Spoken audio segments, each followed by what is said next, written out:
some of the things that all of us are facing as women and men. We have to look at our system and its unfairness, and we have to look at what is happening to women and men. So I'm going to wait for people to come on. If you could share the live, that'd be awesome. Because this is going to be a conversation about Giselle Pericot in France, in Avignon, and John Rott in New York. And it's going to be about this really imbalance and the toxicity that is so scary that it's choking the feminine and the divine masculine, both. But it's so insane, the imbalance of what's happening and the choices that men and women have to make, that it's becoming scary. And so I think when we don't have these conversations, we're going to allow injustice to continue. And if we have these conversations and we start growing these conversations globally, maybe we can right the wrongs that have been going on. So if you can join the live, this is about humanism. This is about righting the wrongs. It's about doing something that is good for us individually and the planet. So again, it's about the woman in France who was drugged by her husband, and over 70 men literally did whatever the hell they wanted to her for years, decades. And then we're going to talk about a man who tried to save a woman and was actually facing 10 years in jail, trying to save her. So what the fuck is going on with our society? What is going on? Because when you have a man like John Rott who actually sees a burglary happening and he wants to save a woman, right? She's 40 years old. She's taking the metro in New York City, from what I understand. And he pulls out his, here we go again with these fucking baby words, pew pew, whatever. He pulls out some power with, some force behind it, and basically scares the perpetrator away. And he's facing 10 years in jail. So what are we telling men? We're telling men that if you are in a subway, or if you're in an apartment building or in a park, that if you see something happening with a woman and you want to save her because you're chivalrous and you are the divine masculine and you want to help her, that you're probably going to face consequences. Now, they dropped the charges, right? But did he lose his job? Did he spend are they going to pay for his legal fees? Are they going to reinstate all the time lost, the stress, and all of the trauma because he was trying to be a good man? And then we have a flip where this woman, this married woman, this is her husband, who's basically selling her to whoever wants to have her, but he drugs her so that, she's completely unconscious, has no idea what's going on.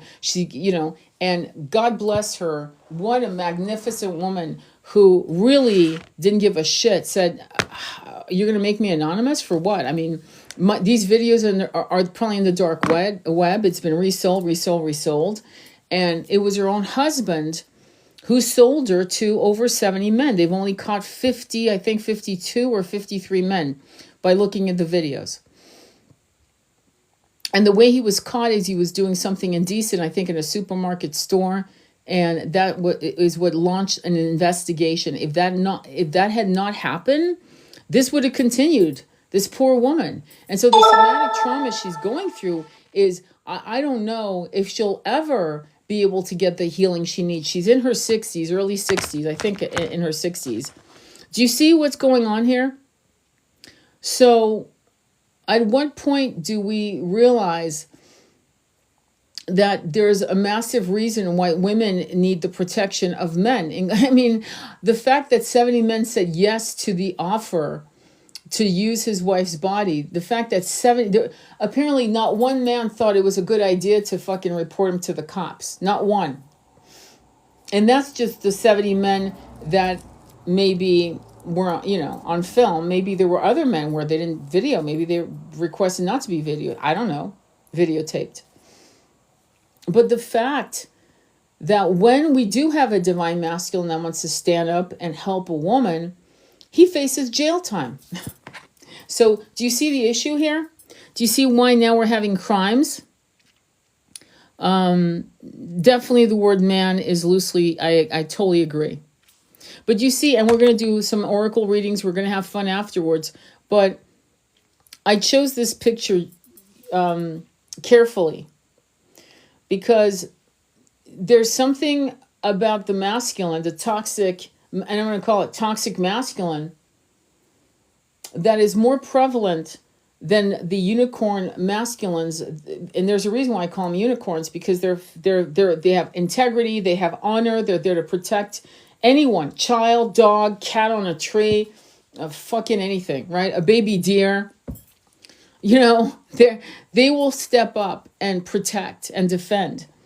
And now, and my son said it today, he says, honestly, you know what I've learned from this, Mom? I've learned that I'm not going to get involved. I'm just going to call the cops, and hopefully that'll be that. Do you see what happens now?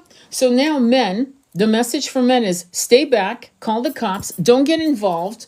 Doesn't matter if the woman could lose her life. Doesn't matter if something violent besides that happens to her. Don't get involved. Don't do anything. Don't step in. Don't be a man. Don't protect. Because now you could face legal ramifications that could ruin your life. This guy, thank God, the charges were dropped. But really? I mean, is that where we're at now? We're going to punish those who step in and help? And apparently because he had a pew, he had a GUN. I hate these bloody words they make us. I mean, they're really treating us like fucking, 4-year-olds, okay? But that's to me scary and frustrating. I'm taking my bank to court, illegal transfer of private info. It's definitely a situation I feel same. These aren't men. Thank you for that. Hi, my unicorn friend. You know who you are. Of course. So but there were 70. Okay. So if any of you are masculines, okay, out there, if you're listening to this, first of all, you're probably taking time to listen to me because you are a divine masculine. Because if you were toxic masculine, you're going to scroll on to see the bimbo bouncing up and down with her, her TITS. Okay. Just being honest. But for you who are here listening to me, you are divine masculine. I can tell you that, because you wouldn't have the patience. You'd be on to the next thing. But what's interesting is that's why I call you guys unicorns. That's why I call you guys unicorns. Now, I am going to say, and I did a live this morning talking about how we have many, many, many wonderful divine masculines, unknown names, but kind of like they're influencers, they're content creators, and they're incredible. Thank God for their voices. They're putting to bed the Andrew Tates. God bless them. I wish him no harm. They're putting down some of these other men that I've heard, with their little false alpha male swaggering bullshit. And they're coming in as true masculines. I had a wonderful Akashic reading with a client today. And she said, I prefer divine masculine over an alpha male. Now, it's interesting because I understood where she was coming from. But what she meant to say is that alpha males tend to be bullies, and then they tend to intimidate. We're going to go back to Giselle, by the way, in a minute. And they tend to intimidate. And there was a professor, I know many of you, you're so bright, all of you, that you've seen him. He's got a beard, glasses, and it looks like he's doing like school lectures in a university. And he explained what true alpha is. Let me explain what I learned from him. He said that the alpha male template that we have all been taught is actually based on the alpha wolf that's captured. In other words, in zoos. And so the alpha male, when it's captured, when it's not free, is going to act like a bit of an asshole and a bit of a bully. But true alpha she-wolves and wolves care for the whole community. They care for the elders. They care for the babies, the teenagers, the young ones, the subordinate ones. They care for the entire tribe, the entire pack. And that's a true alpha because they care for the community. So if you've been taught that an alpha is a swaggering, arrogant piece of shit, like, no offense, Andrew Tate, I know he means well, I guess. We'll take it for there. But that's not an alpha male. In a way, it's a captured alpha male. It's a jailed alpha male. And that's how they bully and they intimidate. Isn't that interesting? I thought that was fascinating. And so now that changes it. So a divine masculine is an alpha male.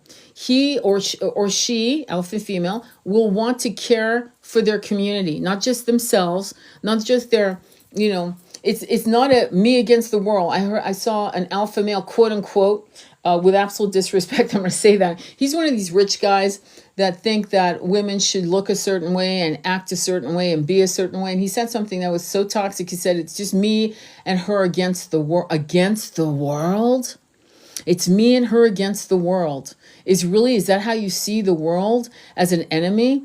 So this is the problem we have with these little pockets of confusions with people who actually really are rolling out a toxic template of what it is to be a man or what it is to be a woman in our particular timeline. Well, it's always been like that, but it's becoming so obviously toxic and hard to swallow.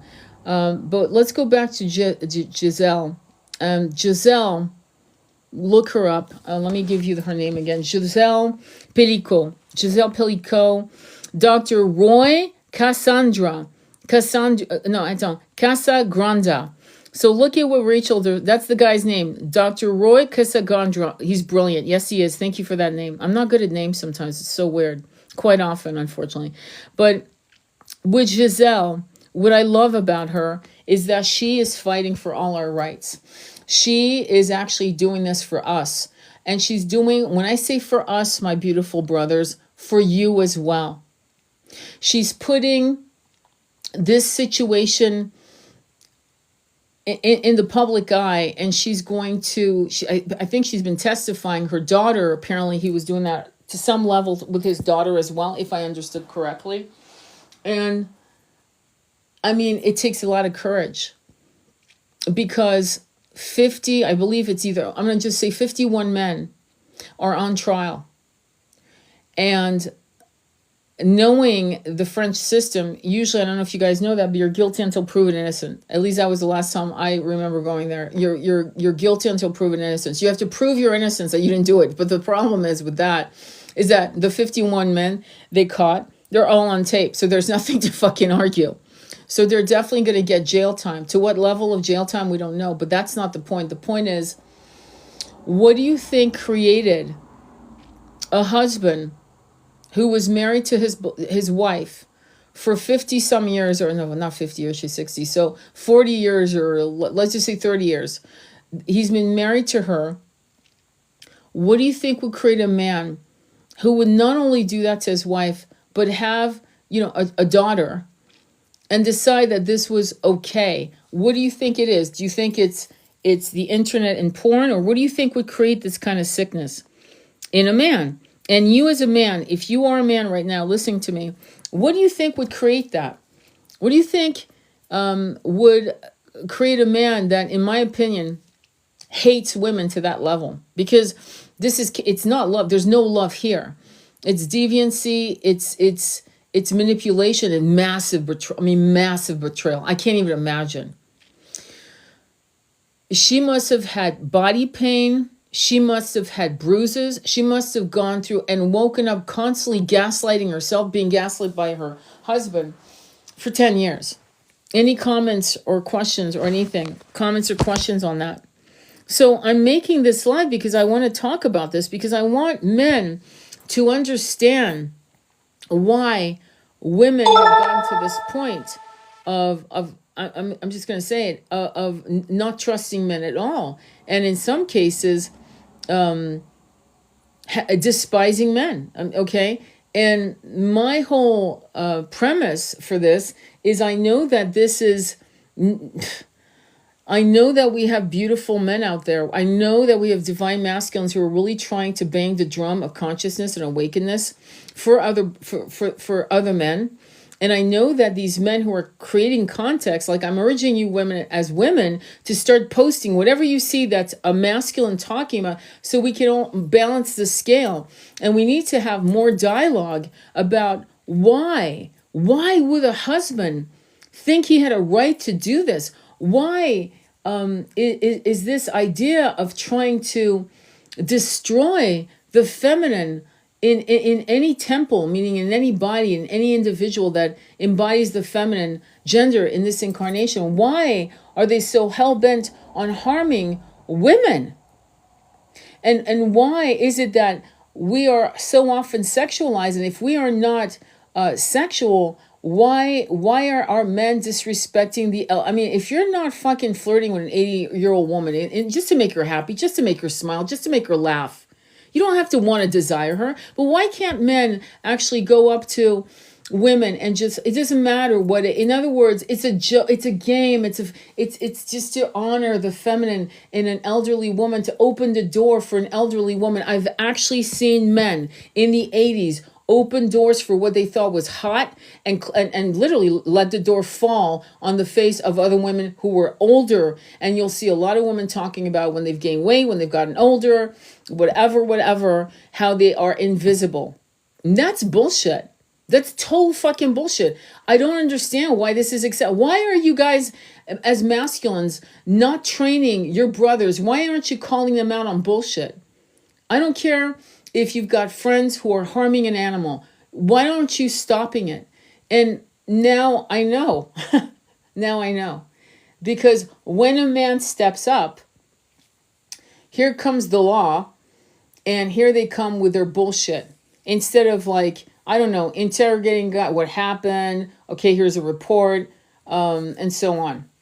Why aren't they protecting those masculines who want to actually step in and save possibly our lives? I don't understand. So how far up is the trickle down? I mean, do you think it's the laws? Do you think it's our society? What do you think is creating this complete disconnect from justice, even if it's vigilante justice? I mean, obviously that's what happened with John Rott, and the understanding that if he hadn't stepped up with his, pew, she might not have survived. It's very possible. Any questions or comments? That's the way the world's it's going, and it's sad. Let me see what else. It all comes down to money, that all anyone wants these days, money and power. Well, it's not all that we want. Let's not get cynical, though I understand where you're coming from. And I'm not calling you out. I'm saying I don't think it's all, because here we are talking about it. We're talking about it. So many of us don't want power or money to that level. We want the power to do what we want with our bodies. We want the power to, look at what's going on. It's completely off beaten track. Look at what's going on with Elle. The model Elle. The model Elle decided that she was diagnosed with breast C, the big C, and she decided, which is her right, her body, her choice, to go ahead and not do the protocol. And guess what? She's healthy. And I find that to be insane that you have people in the medical, community harassing her, and it's like a witch hunt. It's like, and by the way, no offense, and again, to you wonderful masculine unicorns, but a lot of these doctors are men. They're men. Did you hear me? They're men. So a grown-ass woman who's lived over 50 years on this planet and now is being asked not to make choices with her body. You see what I'm saying? There's something going on here where we're losing our rights of autonomy to do what we want, how we want, and so forth. And I'm really questioning a lot of you men. If you have answers, please, I fucking want to know, because I don't understand what's going on. I think that we have gone from a place and a time of such a liberation in the 70s and 80s. I was a little girl in the 70s. I saw the 80s, and it was a very, how do I put it? It was a very it was called the Me Too. It was called the Me, not the Me Too. Me, all about me. It was a selfish time, the 80s. 90s, it kind of loosened up. But there was still a respect for women. Like if a man saw a woman being harassed, he'd get out of the fucking car or start yelling. My husband did it. My twin did it. My son's done it. Something is wrong here. Something is definitely wrong. So any ideas? Create a trust and take everything out of your name. If you kid is underage, they'll take them away from refusing their, unless you know you're right. Oh, you're talking about that. Yeah, well, that's the other thing. Create a trust and take everything out of your name. But it's not going to stop them from taking your child. If they want to take your kid, they're going to do it. So we already know that one. And it's a sword. It's a threat over every parent's head. But we're talking about what's going on with the masculine and what's going on with the feminine, and why the feminine feels unsafe to the point where she'd rather be alone. She'd rather be in a community of just women. Do you understand the problem here? And this splintering of distrust and hate I feel like some of it is by design. The divide and conquer is so intense and so ferocious because the 1% know they're losing. The ultimate battle is being lost. They're slipping into the sea. They've got nothing to stand on. So they're throwing everything at us. And so I'm wondering if you feel, we've all heard about MK Ultra. We've heard about look at Teal Swan. If you want to talk about something and about rewiring a brain and to do your bidding, and the soul pierces through that, realizing it's being fucked with and runs away from that situation, look at the interview with Teal Swan and Regina Meredith on Gaia.com. Okay? Look at that. We need to understand that we are being manipulated on multiple levels, and we have to keep resurging out of the waters of this fuckery and realize and shake that shit off us, like oil off a duck's back, and go back to realizing that many of us want what we all want. We want peace. We want abundance. We want health. We want protection. We want to be safe around the sacred masculine, and around a sacred masculine. Any woman will be safe because he has an honor, integrity, and love for the feminine and for himself. And so what we have to worry about is, how long are we going to allow women like Oprah and Weinstein and Epstein and Oprah? You're finally seeing pictures of what she was doing with these young women, these young starlets, and there's no way she didn't know this shit was happening. So it's not just men that are attacking us; it's also women in high places. We saw, forgot her name, Giselle. It was Ghislaine Maxwell was Epstein's sidekick chick that was luring young women into his lure, right? His trap. And then we know what happened after that. And it went on for decades, and he was untouchable until one day he wasn't, that kind of thing. But my point is that we all mother wounds. Very good. And where do these mother wounds come from? From what I've seen lately, it also has to do with black magic. They feel the chosen in a lot awakenings too. Yes, I agree. And what's his name? David Icke will tell you about that. Absolutely, I agree with that. Yes, to feel safe and out of survival mode. Yeah, it's a trip when a woman has to second guess what to wear, and so forth. It's really something crazy, because I remember my mom was it was 1959 in Paris, and she had an appointment for a secretarial job. I think she must have been 20 years old, and she was sick, and she wasn't able to make the appointment, and she was in bed, and detectives came to the apartment in Paris, knocked on the door. My grandparents opened the door, and they said, "Do you know where blah, blah, blah is?" And they said, "Yeah, she's in bed." And they told them about a ring, an SES ring. And that they were going through the list of all the girls that they had appointments with. And thank God she didn't make that appointment. It saved her life. For real. I wouldn't be here if it. So this shit isn't new. That's my point. That's why I'm relating that story to you. This shit isn't new. It's just that now we know about it. See, now we have social media. See, this has been going for decades. This is not new. But what is new is our awareness of it, okay? I mean, if you look at the harems of the Ottoman Empire, that's exactly what it was. It was stocked with people who they had stolen from Ireland to North Africa to China, and they were bringing them to the harems of the Ottoman Empire. I hope you guys know that, right? So that sex rings, we've always had them. I hope you know that. That's what harems came from. They weren't local yokels that were being stocked, that were stocking the harems. They were stealing people, okay, to stock them. And I'm not convinced there aren't those places. I think those places still exist, to be honest with you. If you watch the movie with Liam Neeson, Taken 1, watch Taken 1. It's exactly about that. And guess what? It's set up in Paris. So my point is that the sacred masculine, sadly, because it's a lot to do. And we as sacred feminines, the sacred masculine is going to be tasked to call out men, locker room talk, this and that, just anything that's inappropriate. And we women, when we see women who are mean girl energy, that kind of shit, we're going to have to call women out as well. We can't let these disgusting, deviant, toxic behaviors continue. We're going to have to call them out. Any questions or comments? I'd love to hear your comments on this because I feel like I'm talking. Oregon is horrible when it comes to those rings. I am so sorry to hear that. I am so sorry to hear that. Any questions or comments?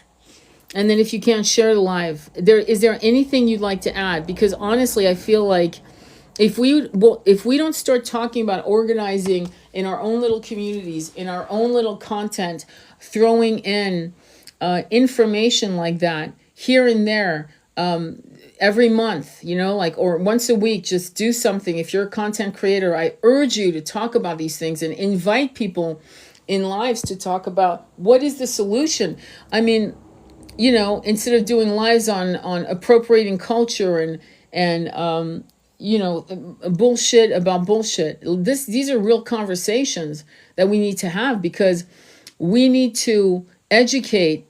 And I hate to say it because I feel bad saying it, but we're going to have to educate a lot of the masculines who are wounded and toxic and who are not doing the work. They're not looking into themselves to see where they're at in their root chakra and what's going on and what's propelling them to have these these weird urges. I mean, it's funny because when women like me were saying that porn was bad, a lot of men get knee-jerk reactions as to, well, you're just jealous or it's always been. And no, actually, it hasn't always been. And it's not true. 200 years ago, there was none of that. There were beautiful nude paintings in museums and palaces and people's homes, but there wasn't this kind of crazy shit. Okay, that's why Marquis de Sade kept being jailed because people aren't used to this kind of weird ass deviant thinking. Okay. And Marquis de Sade would have been around the 1700s, right before the French Revolution, but they kept throwing him in jail because he was deviant. So he's the ultimate deviant masculine. If you ever want to study that, there you go. There's the original dude. Anyway, any questions or comments? Any questions or comments? What are your thoughts on that? What are your thoughts as men or women? Go ahead, say something because I really want to know if you guys have something to say as masculines. If you have anything to say about this that can help. And you women, regarding mean girls, like Oprah, I call Oprah Winfrey part of the mean girl club. I'm sorry. That's how I see her now. I can't possibly trust anything. If she told me the sky was blue, I would get a second opinion. There are a lot of women I don't trust either that should have been talking and speaking out. And when Weinstein was doing the shit he was doing, she was a multi-millionaire. And I'm talking about hundreds of millions, not just like 50 million. I'm talking about hundreds of millions of dollars. So she could have exposed him a long time ago, but and to this day, she's never apologized. So any questions or comments? I prefer comments, to be honest. Any comments at all? Okay. I'm shocked that you guys don't have comments. It shocks me. You must have something to say about this. Don't you have any opinion about this? Or are you like afraid to speak your truth, even in this forum? I'm being serious. Because if you can't speak your truth in a circle that's pretty safe, which this one is, driving. Okay, cool. That's a good excuse. But I mean, I get it. You can't type. Thank you, Livy. I appreciate that. That makes sense. But can any of you share something about what I'm saying? How can 70 plus men allow a 60-year-old woman who was, and this started in her 50s, obviously, early 50s, where she was being assaulted while she was drugged to the point where she was unconscious, and a man trying to save a woman. I was eating low. Yes, but I understand. But I really want others to learn from you guys, because we are not stepping up. Okay? A lot of people are way too quiet about this shit. This is your, and it's funny how it's always the idiots that come up and want to talk bullshit. Okay? I notice that when I see lives and I see all these people just talking the most unconscious, like, I mean, the level of discussions, I sometimes wonder if they're not just Neanderthal 11-year-olds. Okay, just saying. Because we need to be clear and allowing our throat chakra to speak out against injustice. And we need the sacred masculine's voice and the sacred feminine. Oprah is not getting as much shit as she should be getting. Ellen DeGeneres is not getting as much shit as she should be getting. A lot of these people need to be called out. All right? Thank God Diddy is getting the kitchen sink and everything else thrown at him, and he fucking deserves it. The guy is an absolute monster. So there are certain things that we need to start really talking about and banging our drums, or else it will not change. It will not transform. It will not be detoxing. The way we detox the collective consciousness is by talking about it, and by bringing up names, and by exposing and remembering and sharing our own thoughts or even our own experiences and how it impacted us. Even if you were, what's the word I want to use? Even if your nervous system was totally hurt by hearing stories like that. Like when I heard about Gisela and she's behind sunglasses, right? I'm sure she's crying her fucking eyes out. And watching this woman who all she wanted to do was be a wife, maybe a housewife, maybe just retire. And now she's being thrown on the world stage to talk about what happened to her, to save other women from this ever happening again, to shame men like that from ever, and knowing and letting men, if you ever do this shit, you could actually get caught and you will face jail time. So she's putting her ass out there. And I've got to be honest, this really triggered a lot of my own wounds in that aspect, because when people are hurt, when children are hurt, when people go through this kind of trauma, a lot of them black out for years, decades. They black out for decades, and suddenly, boom, at the age of 30 or 32, suddenly they start remembering stuff. The shadowy reverberation or what happened to them comes back to them. Does that make sense? And this is known in trauma, right? That sometimes we black out. In other words, the soul leaves the body and the body is left behind to deal with that. And then when it's over, the soul goes back into the... Did you guys know that this happens to people? And so they black out, and then suddenly when they're stronger, when they're more resilient, the memories start flowing back. That's why people make these stupid ass comments of, why didn't you say something sooner? Well, because I've blacked out. Like I don't remember. And quite often the blackout has nothing to do with drugs or alcohol. It was almost like a switch. It was like a safety switch put on, because if they had remembered it at that point, it would have been so harmful to the soul and to the ego, to the body, to hold on to that it wouldn't have survived it. In other words, it would have driven someone, into a deep depression. Okay, so there's a reason why this happens. I feel like I did that around age 10. I feel like I've done this recently. Oh shit, yeah.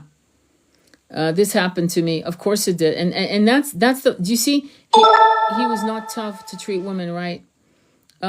This is, okay, let me read this. I'm so happy you guys are talking. I agree with you, Tony. I'm sick of celebs, have been for years, make me sad. They're role models for those still asleep. Yeah, this is now I feel around my family. They always told me growing up, keep your mouth shut. Can you imagine telling a little girl or little boy, keep your mouth shut? Shit like that. We don't expose our family to this. Do you know how common these kinds of assaults are in family dynamics? It's so, you have no idea. You have no idea how common this is. And it goes down the line. It goes lineage by lineage by lineage until one of you becomes the scapegoat and you put the brakes on that shit and you go, yeah, I do not consent. Fuck you. And you lose your entire family and you think you're losing your family. But again, I'm here to remind you that this is your family in this incarnation. Just because they're related to you by blood doesn't mean your family. Many homosexual men who were disgraced and thrown out by their families, right? Blood, right? Mommy and daddy didn't want a gay son, right? And many of them ended up finding their soul tribe and building their own communities. They had to. And they would spend Thanksgiving with each other. They would be best friends. They were like brothers, and they had to, because family would not accept them in the 50s, 60s, and 70s, and 80s, and so forth. They were not accepted. So they created their true tribe family, and we better learn that kind of wisdom for ourselves and not get caught up in, well, it's my sister, I love her. Yeah, but if she's fucking you over, gaslighting you, she's a narcissist, or your mother or your father, then yeah, sure, on a biological level, they are a parent or a sibling, but maybe it's time to cut. I'm sorry. I fully believe in that, because sometimes the people who are really have your back aren't related to you. They're just not. And some people in your family are just incapable of supporting you, of supporting your dreams, supporting your passion, supporting who you are as a human being, as a truth teller, as a trailblazer. They can't. They're very weak. They can't. They can barely hold an intelligent conversation with you. I mean, fucking be honest about who you're related to. Some of you, though, have amazing families. Some of you are blessed with fantastic families, or you've created your own fantastic families, and God bless you for that. But we have to really start talking about some of this shit. Let me see. Where are your comments? I don't want to miss it. Everything you're saying is good. The law as transmutation is to create your strong desires, the use in the opposite direction. I don't know who that is. Napoleon Hill. I have 5 siblings. I speak to one. There you go. I have 1 sibling. I do not speak to him, and I will never speak to him again. And believe me, if I say that, you can trust that there was a massive betrayal, and it had nothing to do with me. Sometimes betrayals don't have to hit you to hit you. Does that make sense? And consciousness, like I have an aunt who I've loved my entire life, and her opinions on Geno and the way she spoke about the American consciousness of many of you who actually are so filled with compassion and love and outrage to your own government. She thought, she called, us stupid, basically. She literally said that, idiots. And after that, that was it. I was like done. I realized she was full of shit. And I couldn't match her frequency. It's no longer a match. She's in 3D and my consciousness is 4D, 5D. I can't be around people who don't see the obvious and who are hell-bent on holding ideologies that are toxic as fuck and trying to clean it up with crocodile tears, Let me see what else here. So I feel, thank you, Yessie, for liking it.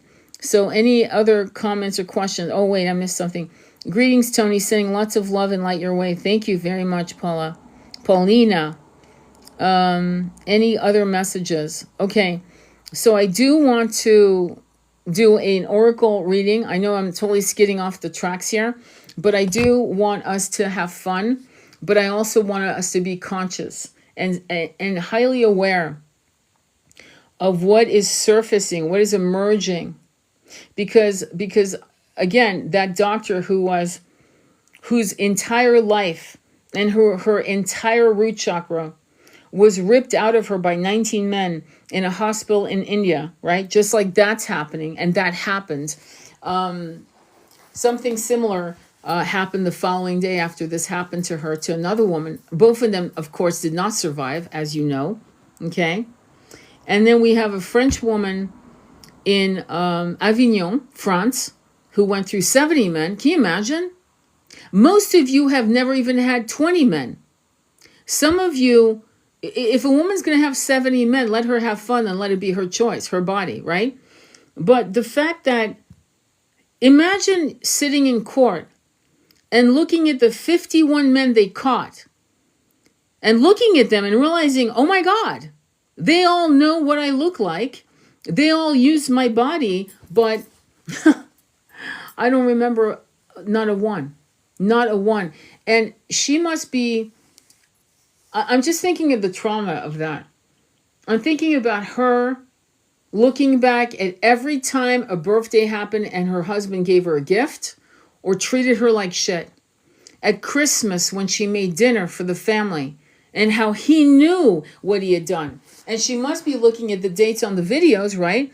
And trying to put together what he said to her, how he acted, and what they were doing that month or that week. So I just hope she gets the kind of help she needs so that she can purge that. If I were her, if I could talk to her, I would tell her, especially in that part of I would say to her, listen, you need hypnotherapy once a week. You need somatic healing. You need Reiki healing. You need massages. You need laying on Pachamama and sobbing. And again, many of us will cry and will say things like, well, I don't know why I'm crying. Well, it's because the body releases somatic memory and all of these toxins that are trapped in our cells, right, on a cellular level. And quite often we'll cry not knowing why. It's because some of us, unfortunately, and I hate to say this, but most children, boy or girl, makes no difference, have gone through trauma of that kind, okay? And it's very rare when you meet someone who hasn't, okay? And I've actually met women who say, well, I haven't, but to be honest, I don't know if I haven't. Can you imagine not even being sure? I know of 2 women who are certain because their family is so fantastic, so beautiful, so loving, and so protective. So they know that nothing happened to them. But when I hear women saying, I don't think anything happened to me, but to be honest with you, they pause and they say, but I'm not sure. And because only 20% of my clients are masculine, right? Only 20%. I don't get as much of a pool of what happened to those men. But from the men I have spoken to who are transparent with me, I can tell you that every single one of them went through something. Damn near every single one went through something. I say out of 20%, probably 17% went through things that they are still haunted by. And I had a friend who was raped because, again, we got to use that fucking word because we're treating like we're fucking 2-year-olds. And she, it happened to her. She was 21. She said to her friend, we will never speak of it again. She got married. She had a child. She met me. We did the womb circle healing. And that's when 27 years later, she talked about it. First time in 27 years, she had talked about it. That's how trauma plays out, my friends. That's why we need to start getting very, very comfortable in looking at these cases and talking about it and realizing that it is a domino effect, right? Because we're seeing it in action. And there are some countries, oppression at its finest, so true, exactly. It's so, it really, and men have gone through it too. I remember the first time I came across this idea of men going through this, I'm ashamed to say I was 37, hang on. I was 34 years old.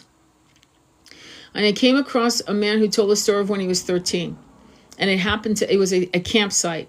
And he went back to he was going to meet his family, his parents, his siblings in the lake. And he took a shortcut and he was grabbed and harmed by 2 masculines.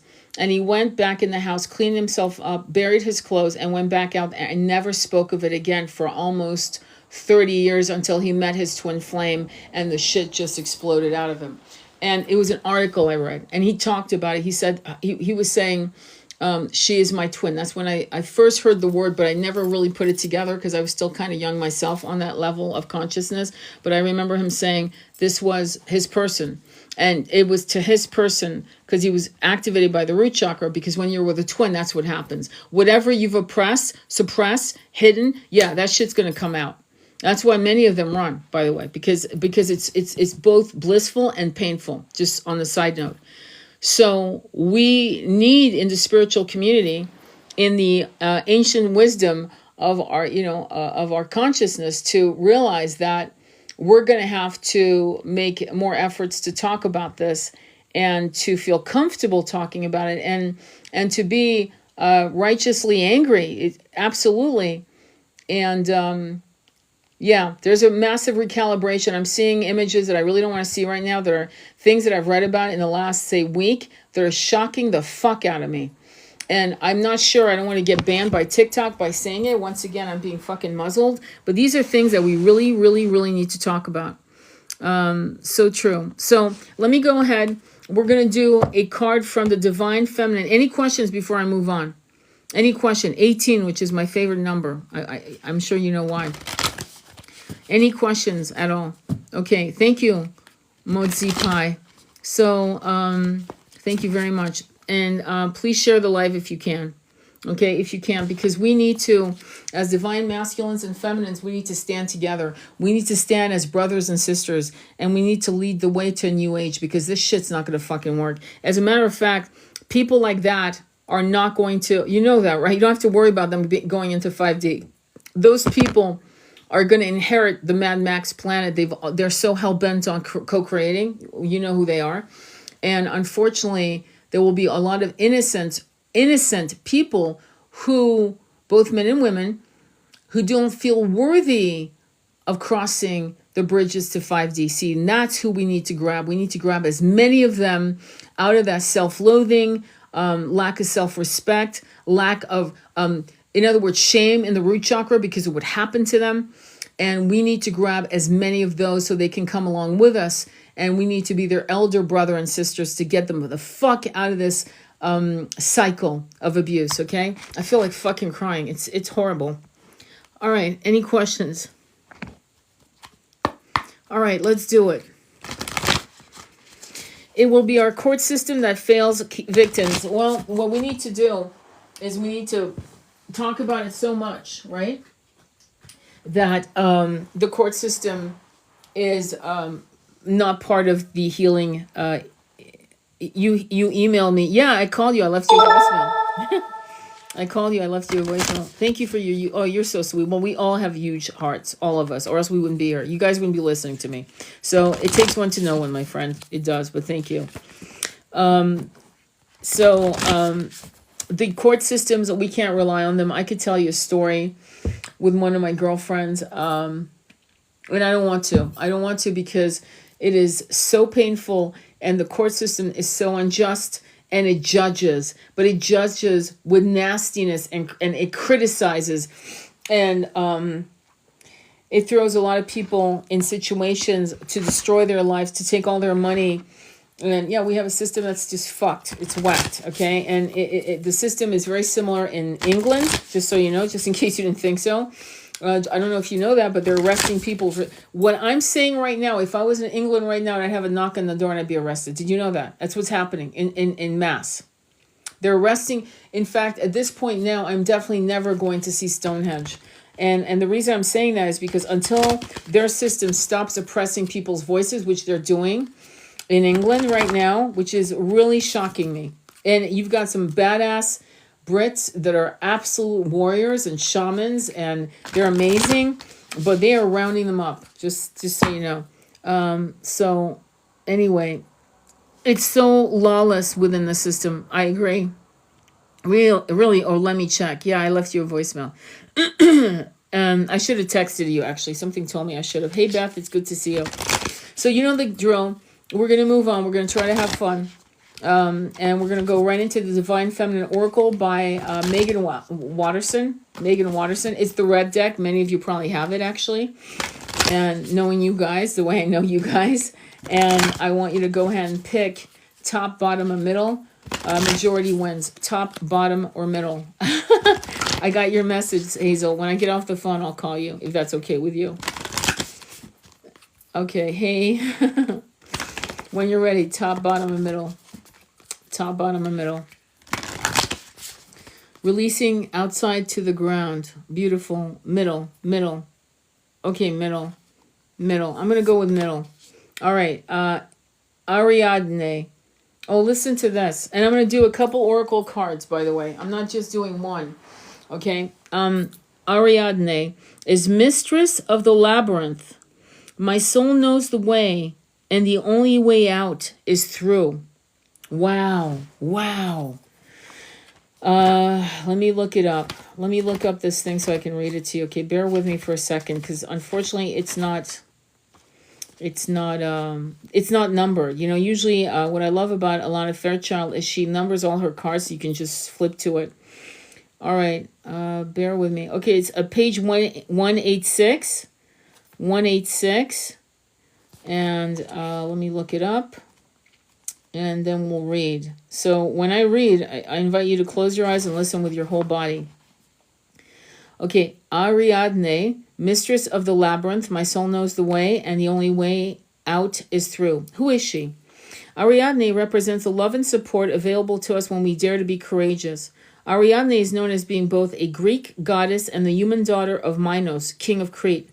Her father put her in charge of the labyrinth, where 7 human sacrifices were made every 7 years to appease the Minotaur who lived within it. The Minotaur had the head of a bull and the body of a man. He preyed on those who got lost in the dark. One year, a valiant and heroic man named Theseus went into the labyrinth to slay the Minotaur and end the sacrifices. Ariadne fell madly in love with him and gave him a sword to kill the Minotaur and a ball of red thread so that he could find his way back out of the labyrinth into the light. A red thread. Wow, I'll have to say something. Remind me to talk about the red thread.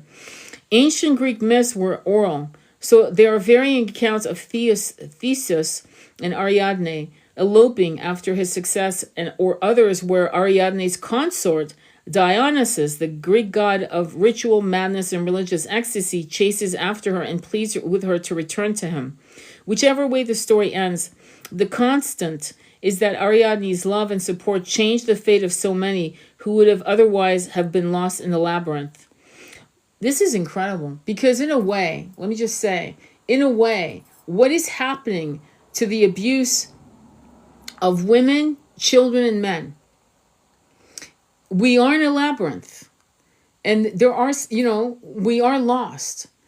And did you see how in her decision, these 2 people decided, and in deciding that they were going to end the Minotaur's reign of terror, that it saved countless lives. It's pretty amazing.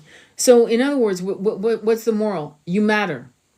Each and every one of us matter.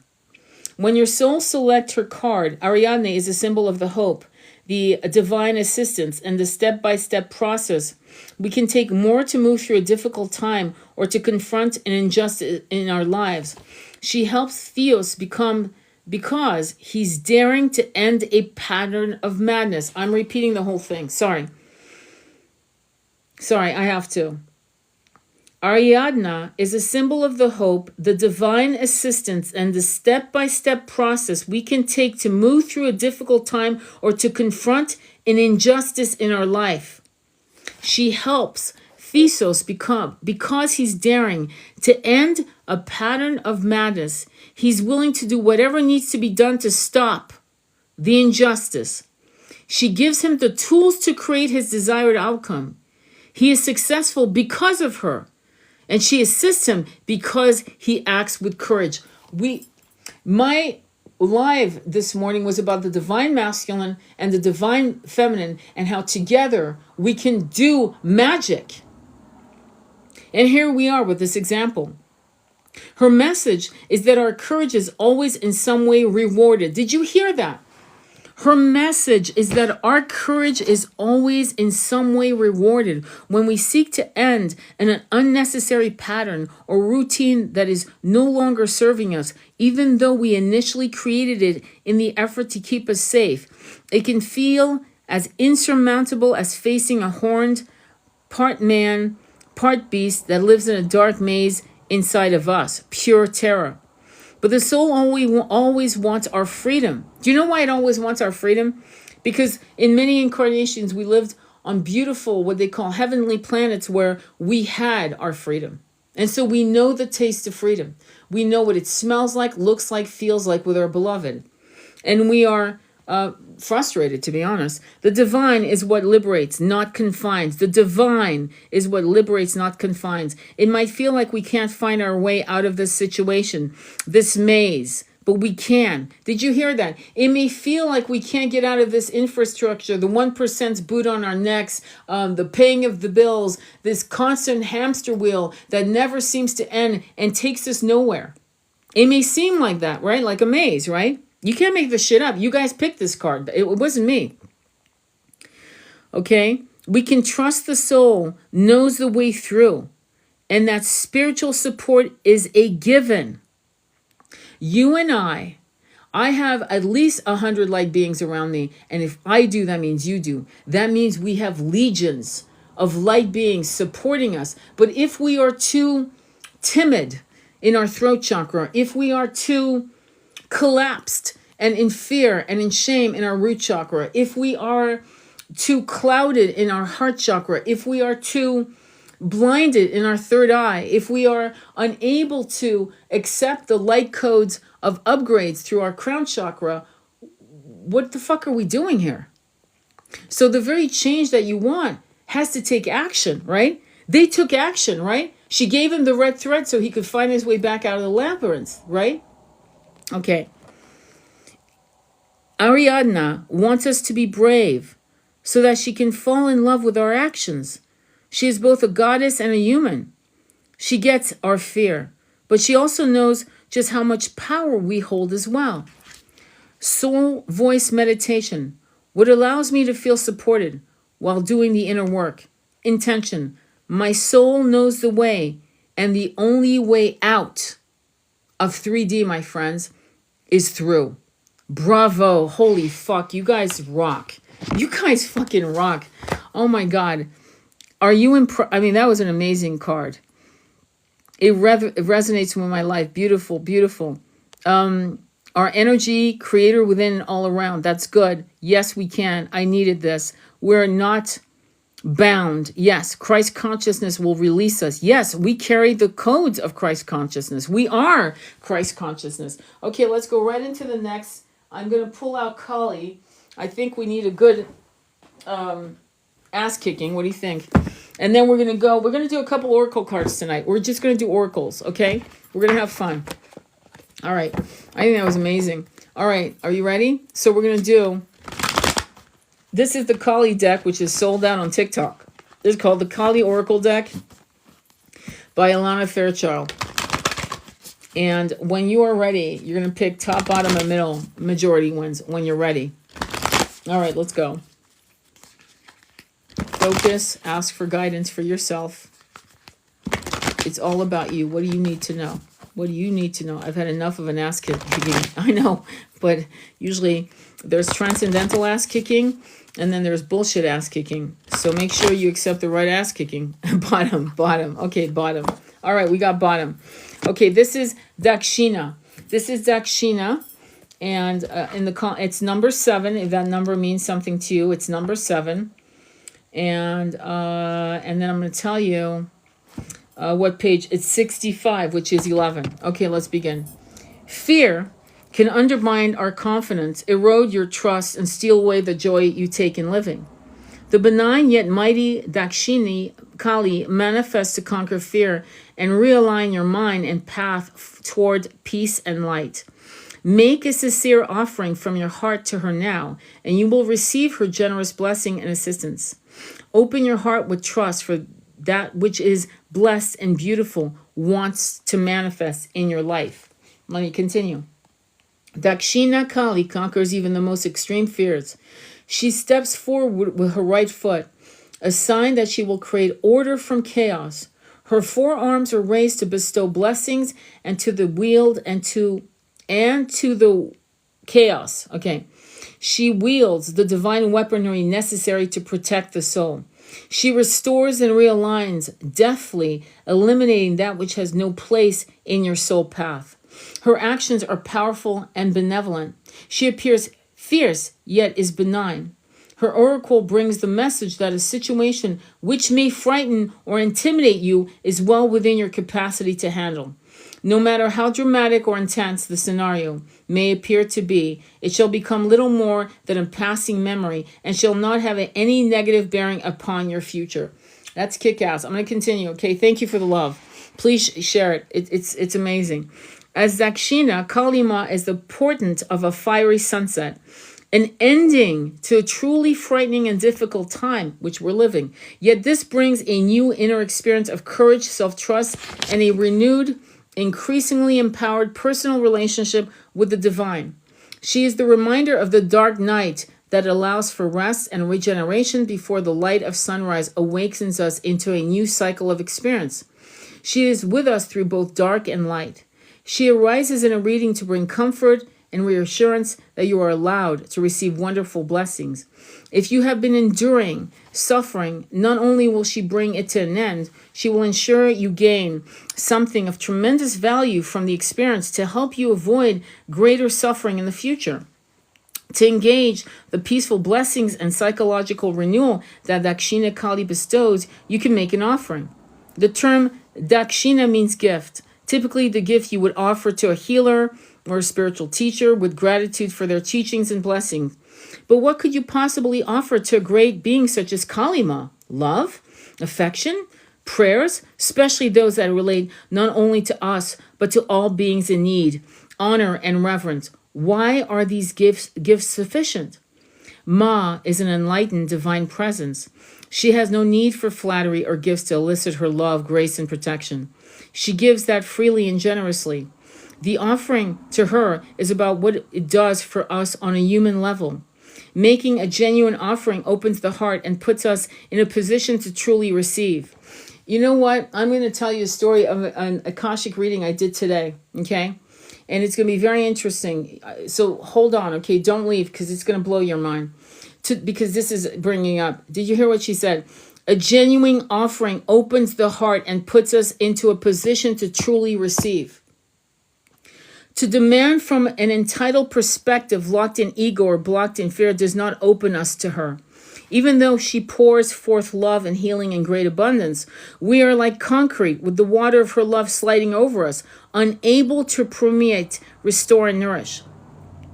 We need to be like tilled soil, open and receptive, capable of taking in her grace. For that to happen, we need to place our hearts and minds in the best state to engage with her. An offering is a humbling act of respect and acknowledgement. It is an act of imploring. It opens the receptive channel in our hearts. Dakshina appears when we are in need of the Divine Mother, wishes to bring a blessing in our lives. She is a reminder to put ourselves into the best state of receptivity.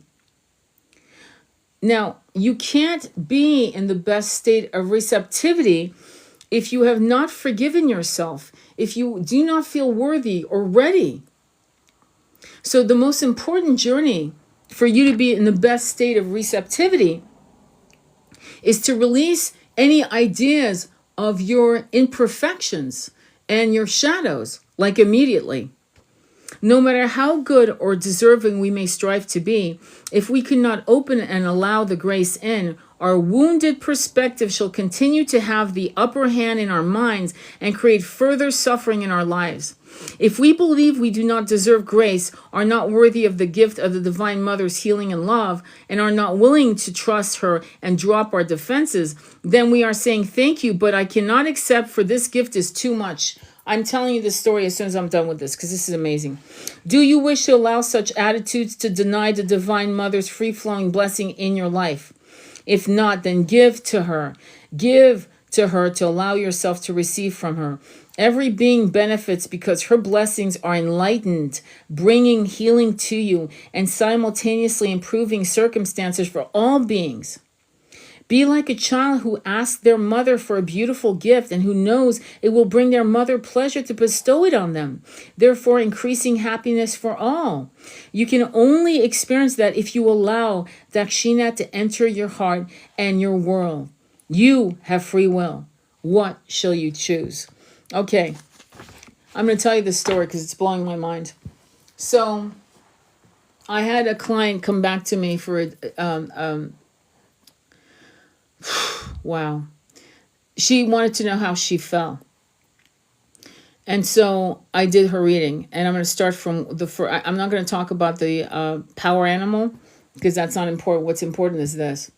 I saw her, and please, on the side note, there are many types of Anunnaki tribes. Okay, there were many types of tribes. We keep talking about Thoth, Enlil, and Enki, and we're talking about things that have been recorded or kept, or where we found the tablets and so forth, and shit like that, right?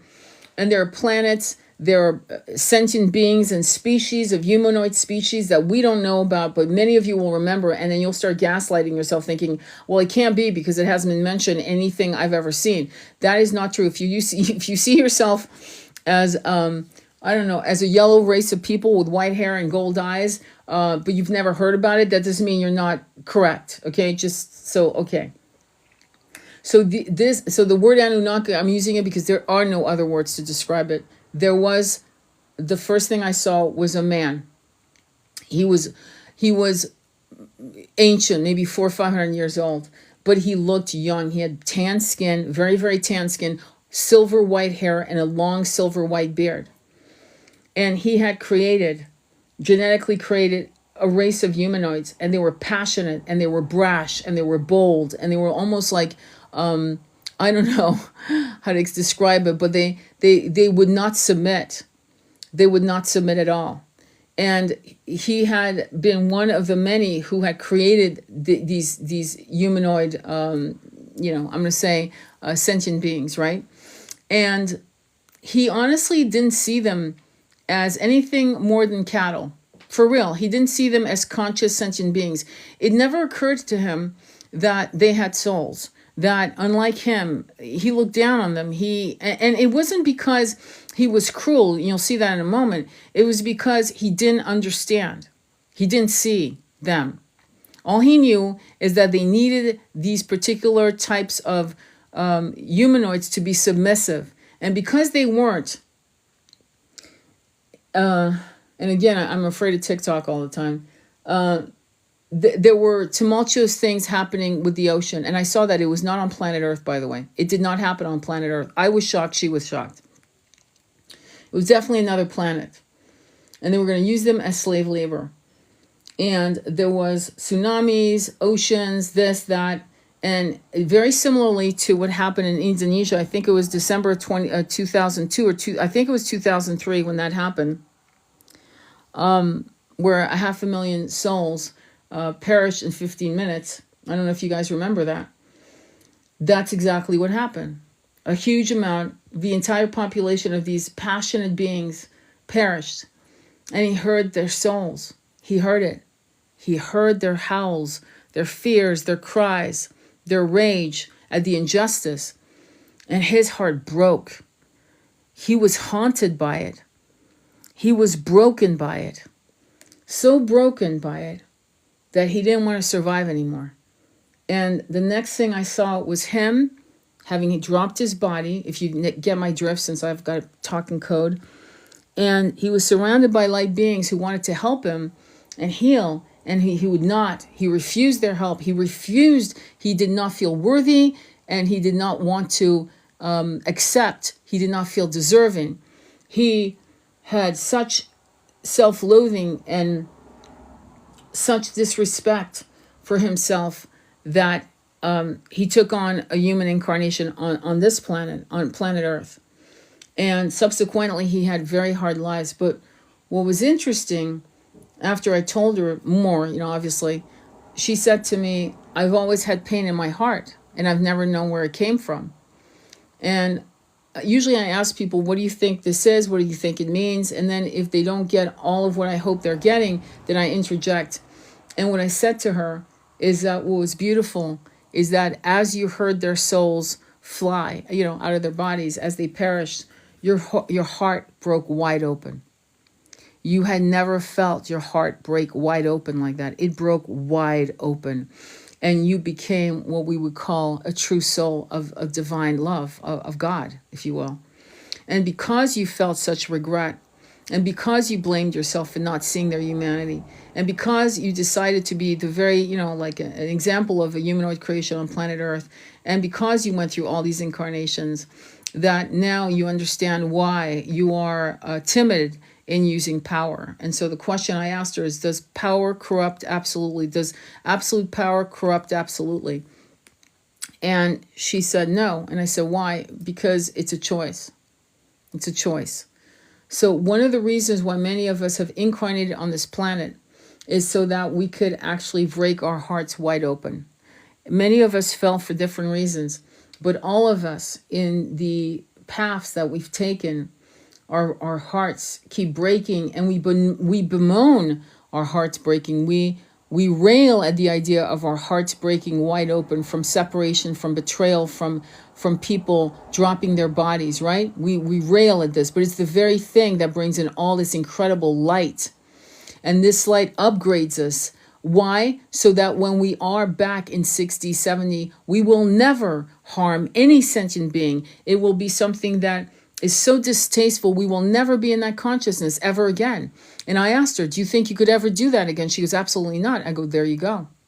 So the journey of this, of what we're experiencing, what's sad, in my opinion, is that many of us, by the way, we're so lost in our regrets.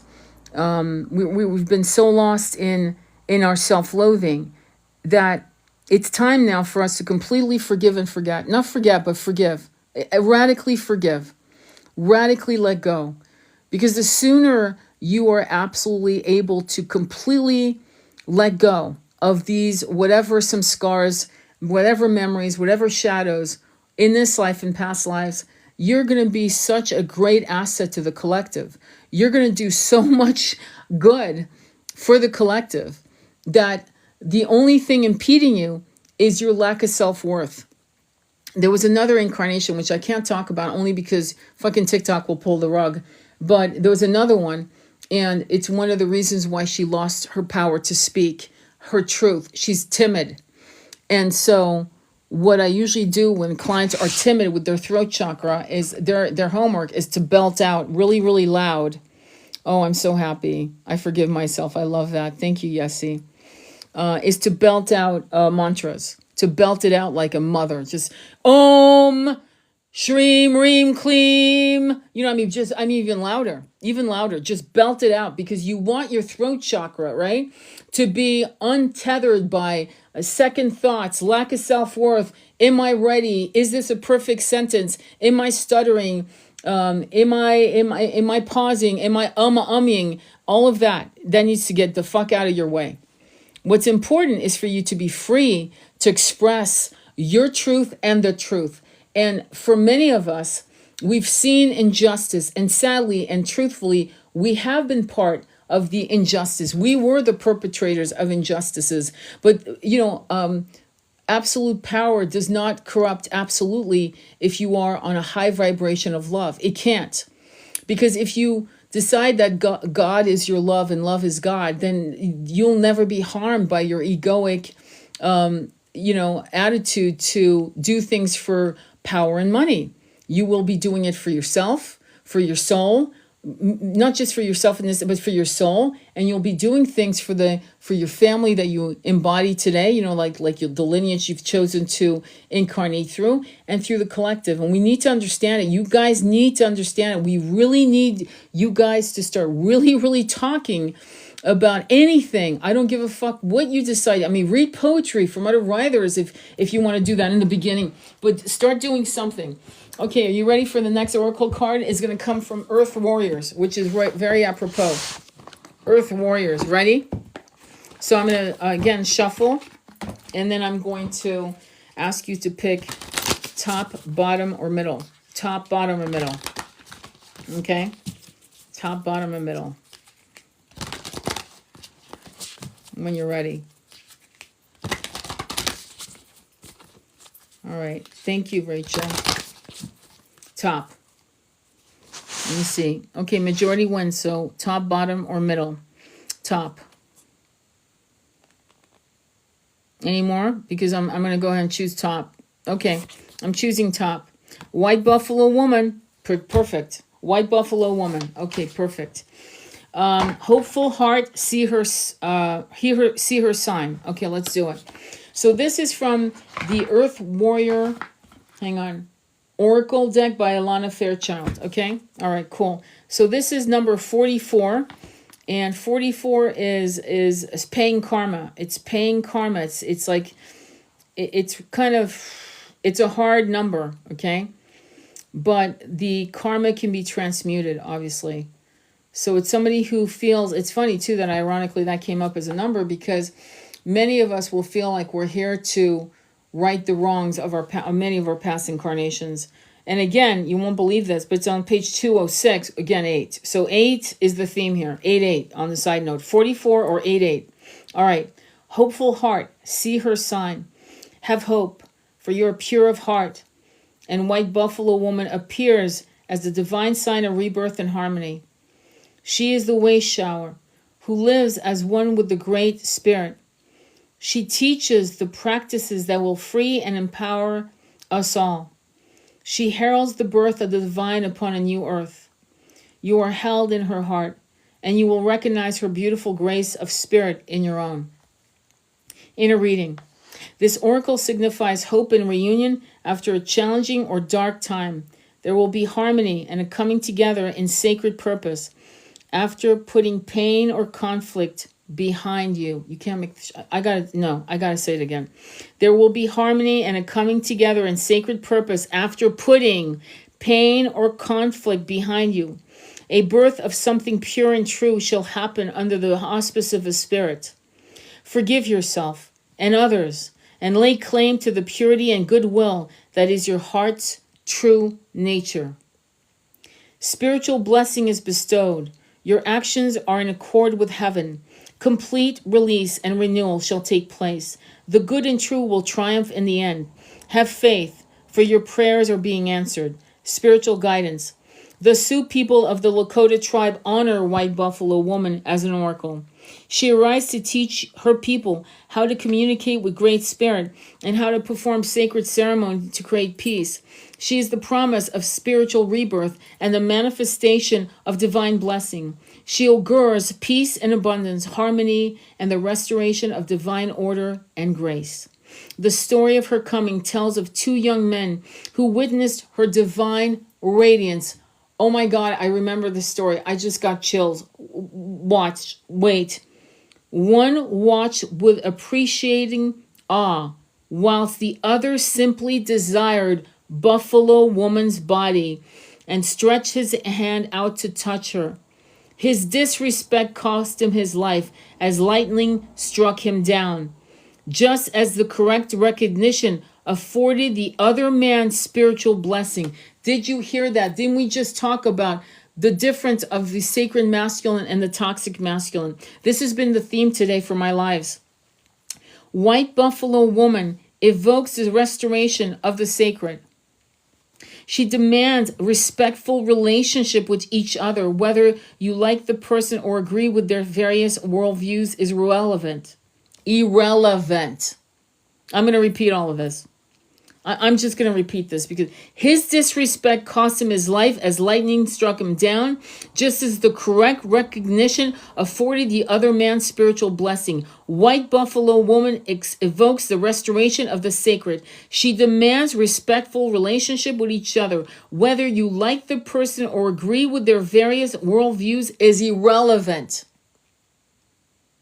She requires that we each assume our rightful place in the community, which means no discounting your talents nor trying to take place by force.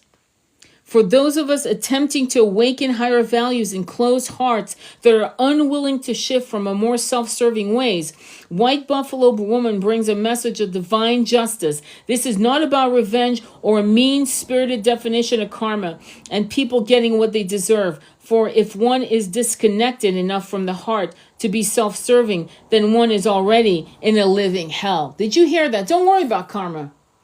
Don't worry about karma. Okay? I did a whole thing on karma on a live, which is on YouTube.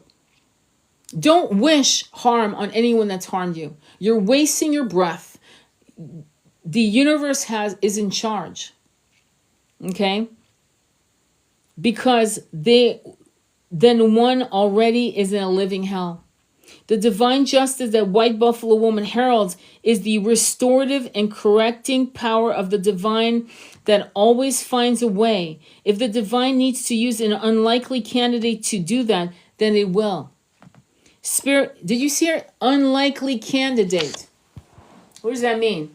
It means maybe one of you will be the voice that changes millions of minds. You don't know because you're like muzzling her. You're putting your hands in front of your mouth. You're a wallflower. You're a man. You're a woman. You're like sitting back, letting other people who are idiots take over the mic when you should be taking over the mic. Does that make sense? Spirit is not limited to what we think is going to work. It is powerful in ways that are beyond human comprehension. It can enact divine law and elicit restoration, even when we wonder if it's all falling apart before our eyes. Instead of giving up our fight, we are renewed with optimism and enthusiasm to embrace our journey with the greatest ally working alongside us. We find comfort knowing that Spirit is with us, not doing for us, but neither turning away from us in our need. We feel a more peaceful trust in the ultimate success of our purpose, for no matter how many twists and turns the path takes behind and in front of every unexpected obstacle, Spirit is present. Behind every at first unwanted adversary through which we develop an important skill or deepen our unconditional reliance and trust in Spirit, the divine is there. For those of us that love the light and labor with great passion and perseverance, we need legitimate signs of hope to help us keep the faith in our progress and trust in the value of our contribution. Here, let me start again. We need legitimate signs of hope to help us keep the faith in our progress and trust in the value of our contribution. For the evidence of good works is not always seen straight away. That the spiritual world loves us enough to send us saviors is a testament to just how closely we're held and known in the divine heart. These divine beings help us when we are struggling to make the transition into the next stage of our spiritual evolution, individually and collectively. Savior beings are our spiritual midwives, the birthing mothers and protective fathers. Did you hear that? Birthing mothers and protective fathers who are guiding the human collective into spiritual maturity. White Buffalo Woman brings you the saving grace to progress spiritually and to know in your heart and soul that you shall see the sacred restored to its rightful place and spiritual harmony between heaven and earth. Wow, wow, wow, wow. All right, let me read your comments. This is breathtaking, resonates. The universe is in charge. I love that. I just got a vision of Pocahontas in the wind. Beautiful. I love this reading. Thank you, Tony. Absolutely. Okay, now listen. There's a prayer, okay? And I'm going to read it to you, and I want you to put one hand over your heart. And you're going to say it after me. White Buffalo has been coming a lot. Synchronicity. Absolutely. Okay, so put one hand over your heart. And say it after me. Such is your love, Great Spirit, that our every human need is anticipated. And in times when we have lost our way, you send us a Savior, one who loves us with such passion and purity that they are moved to action on our behalf. May we open our hearts to such saving grace and truly embrace your ways, bringing the harmony of heaven to earth. Through my own free will and divine grace, so be it. Wow. Bravo. Bravissimo. That was a very special reading. Especially after the conversation that began this live. That was quite something. Amen. Thank you. Any other comments or questions? You guys have any comments? How I know that you said this was synchronicitous. White Buffalo Woman. Did you hear? And the story's a lot more brutal. If you look up White Buffalo Woman, when she talks about the two men, one is not looking to just touch her. Okay, he's looking to do something a lot worse, and he is struck by lightning. And the other man who sees her value. You see what? Even in these stories, we see the divine masculine represented and the toxic masculine. Okay. And so we need to not throw all our men in the trash can, because we are harming ourselves, my beautiful sisters, especially if we end up coming back, even in 5D as masculines, and we're thought to as trash. Can you imagine? Just close your eyes for a minute. You've had this incarnation as a divine feminine. You decide to incarnate as a divine masculine in 5D Earth or another planet, and you're seen as absolute shit. You're seen as worthless. You're seen as nothing. But you remember that once you were a divine feminine who spoke and walked the light. You are not like other men, but yet you're treated like other men, even though once you were in your past life a divine masculine. Do you realize that for some of these divine masculines to do what they do and to think like they do, they were probably divine masculines in their last life? Do you get that? I need to keep reminding you of that. Because if we allow toxic feminine with their wounds to throw all men in the trash can, we lose, don't we? We lose. Do you see? Any questions or comments on that? It's exactly as if it came from my heart. Yes, let's show love to the masculine that are trying their best. And many of them aren't even trying their best. Many of them are teachers. They're beautiful teachers. They know what they're doing. Remember, ladies, many of you goddesses, I've given you books. And most of the books, I'm sad to say, because, again, we need more powerful feminines to start writing books on healing, are masculines, right? I can give you the list. Now, with that said, though, let's give credit to the mother of self-help, which was Louise Hay. So the irony of the self-help movement in what they called in those days the New Age was Louise Hay, who birthed a publishing house that birthed writers like Deepak Chopra, Wayne Dyer. I'm not sure about Dr. Joe Dispenza. I can't speak of it. But a lot of other guys, right? A lot of other, and women as well, obviously. So we just need to kind of not get caught by the toxic winds of the harm that we are seeing worldwide perpetrated by toxic men. And remember that the masculine, the divine masculine, wants to protect us, wants to make sure that we can be in our mission in a safe way, and so that we can thrive.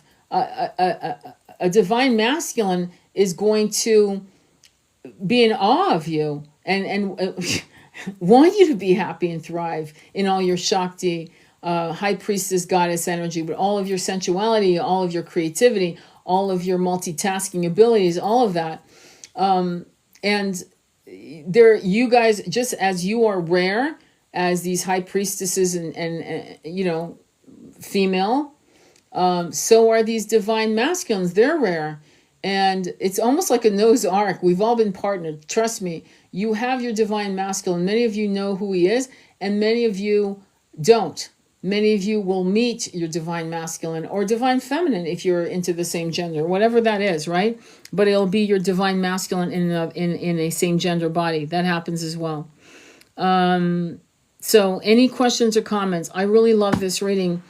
I think if we could just marry tarot readings and oracle readings with,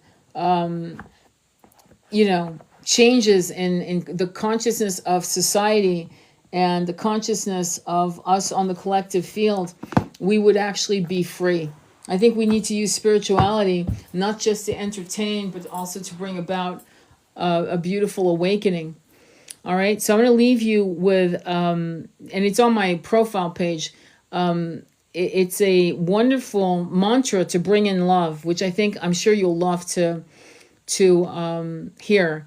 And it's to bring love, and I invite you to work on your chakras when you do it, maybe 3 times on each chakra, right? And it's Om Padama Prima Rupaya Namaha. It's actually on my profile page. You can look it up. You can just scroll and until you see it. You'll see one of my videos chanting it. It's Om Padama Prima Rupaya Namaha. Om Padama Prima Rupaya Namaha. And it's all about love. It literally is. And you can, if you want, you can buy the book by Thomas Ashley Farron. And it's called Shakti Mantras. And you can just go through and find that. I forgot where it's, but it's under love, actually. It's under, yeah, here it is. I'll actually give you the page if you want, if you have the book in hand by any chance. It's page 183. It's Radha. It's Om Pada, and it means Om and salutations to the Supreme Divine Love coming in as a recognizable form.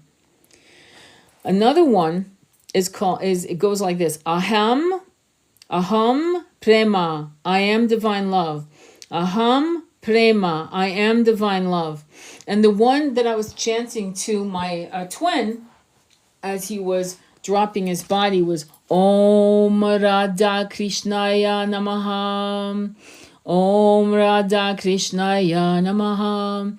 And it means Om and salutation to that single being of love, manifesting as the lovers Radha and Krishna. I'm going to read something to you because I'm being led to do it, so I'm going to do it. To expect immediate transformation of an abusive relationship into a healthy one is not a realistic expectation for this or any other mantra. But this mantra can be used by either partner of a marriage for the gradual but sure improvement of the overall relationship. Care and intimacy can be greatly enhanced. This mantra also works powerfully in relationships where there is genuine commitment between the two people. In the story above, Vishnu adores Lakshmi and showers love upon her. Lakshmi adores Vishnu and empowers both his heart and love and the divine abilities that will enable him to help others. Similarly, we can adore one another, shower love upon one another, and help one another accomplish those things that are dear to us. So this particular mantra that I was chanting to my beautiful divine twin, Om Radha Krishna Ya Namaha, and then I would actually put his Sanskrit name. So I would do this 3 times and then put his Sanskrit name because he was initiated after he came back from India, and then I would go back and forth and I would be chanting that because I wanted to activate, and it was almost like levitating his energy, you know what I mean, to this divine love that we fully recognize in each other, with the egos falling away, right? And our egos started falling away last year when we came in physical union, right? We had been separated, but we were talking every day, but then we finally got into physical union. So Om Radha Krishnaya Namaha is the ultimate twin ray couple, right? Om Parama Prima, and you can say Para if you don't want to say Parama. Om Para Prima Rupaya Namaha is also bringing love in recognizable form. And trust that. And Aham Prema, I am divine love. Aham Prema, Aham Prema. So when your nervous system is fucked up, you're having a bad day, or what have you, you may want to use one of these mantras, or all of them. Just do 3 each and just keep repeating it until you get into a state of relaxation. Hang on, let me, oh yes, thank you. You mentioned to remind you about red threads. Crystal, I love you. All right.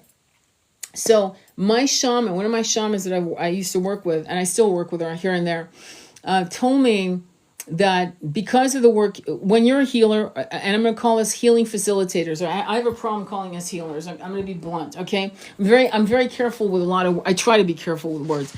But when we are healing facilitators, tarot readers, hypnotherapists, therapists, Reiki, whatever, even a masseuse, I don't give a therapist, I don't give a shit. Teacher, educator, you want to put a red thread on your left arm, your left wrist. Okay, and so when you work, so you put the red thread. By the way, I don't do it that often, but unless I know I'm about to do a session that's going to be heavy, like abuse. Okay, but anyway, so you put the red thread around your wrist, and you handle your business with your healing, stuff. And then when you're done, you cut it off your wrist or tear it off your wrist, and you throw it in a bush where no one will ever find it. So if you live in the country, that's going to be easier, right? It's going to be totally easy. And you can throw it in a bush where no one will ever find it. And so the red thread is interesting because it has a lot of mysticism. The red thread. There's something about that. And we just read about that with the Minotaur and Ariadne. I can't pronounce their name very well.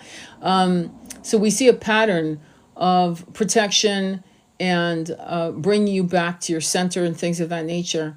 And again, it's funny, red, right? The root chakra. So anyway, thank you for reminding me. So that's something you want to definitely do.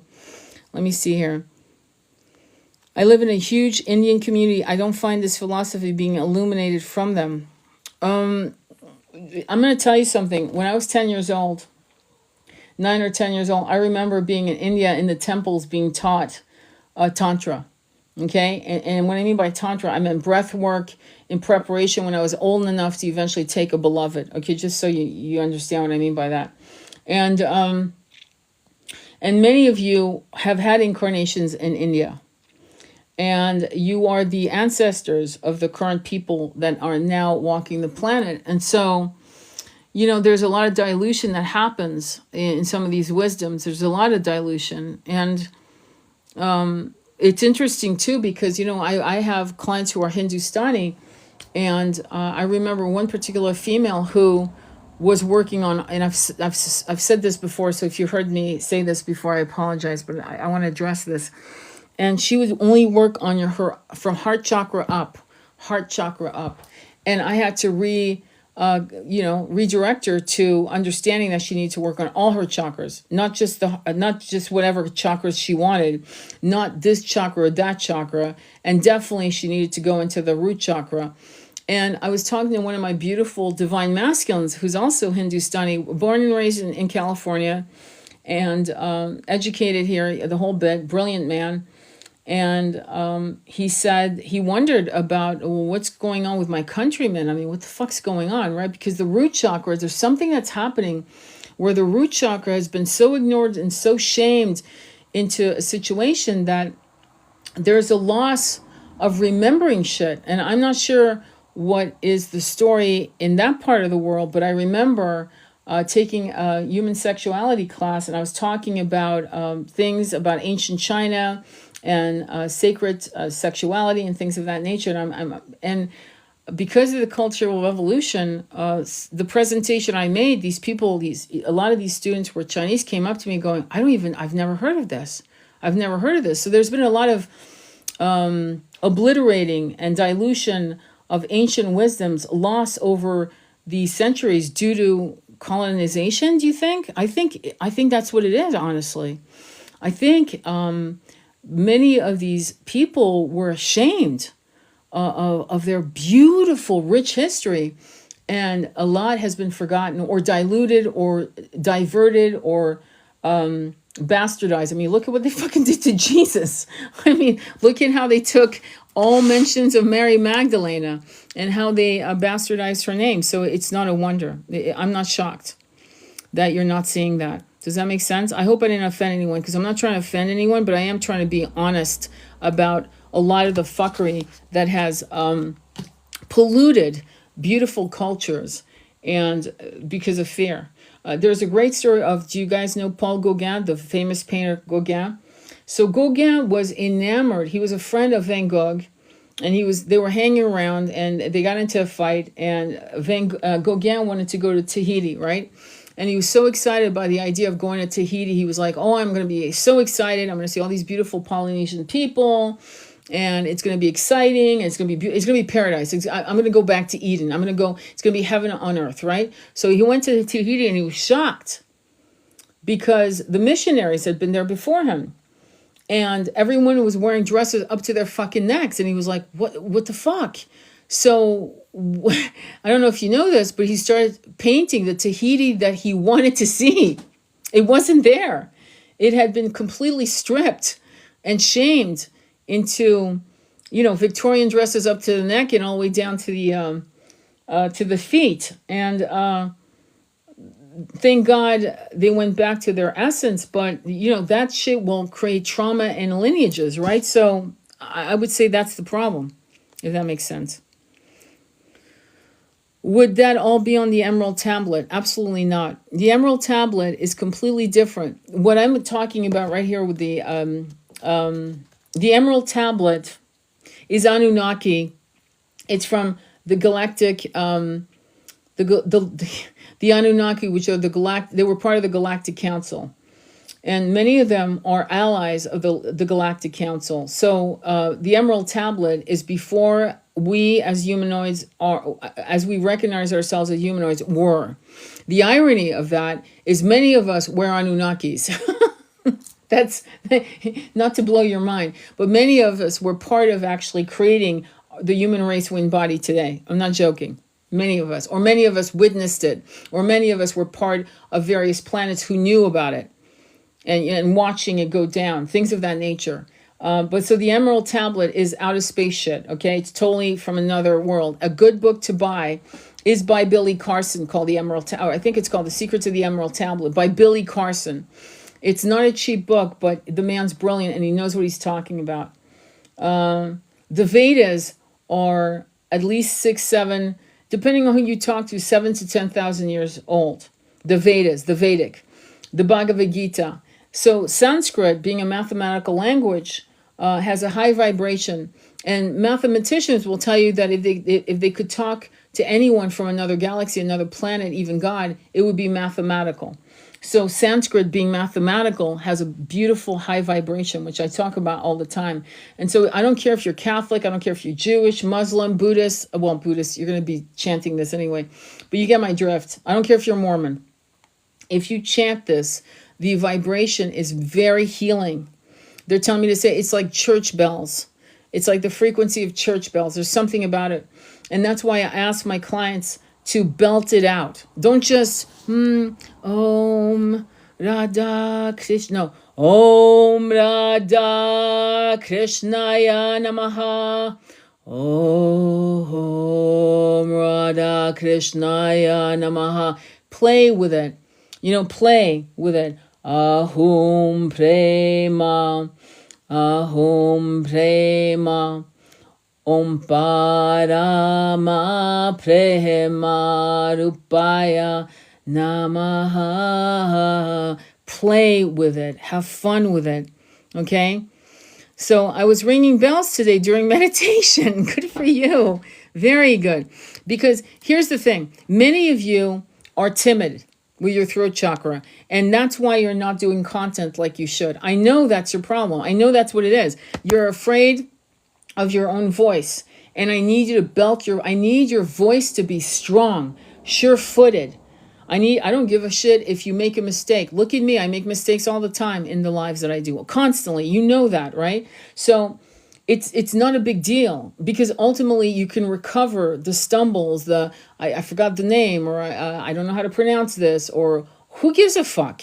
Really, who gives a fuck if you can't pronounce a name? Do your best, you know what I'm saying?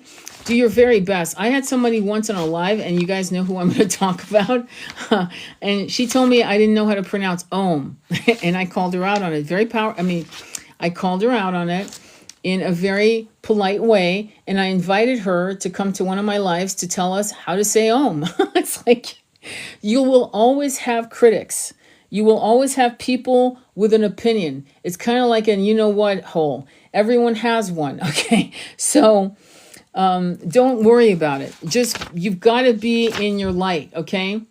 The one that you probably know is Om Mani Padme Hum, right? Om, the jewel of consciousness, has reached the heart's lotus, right?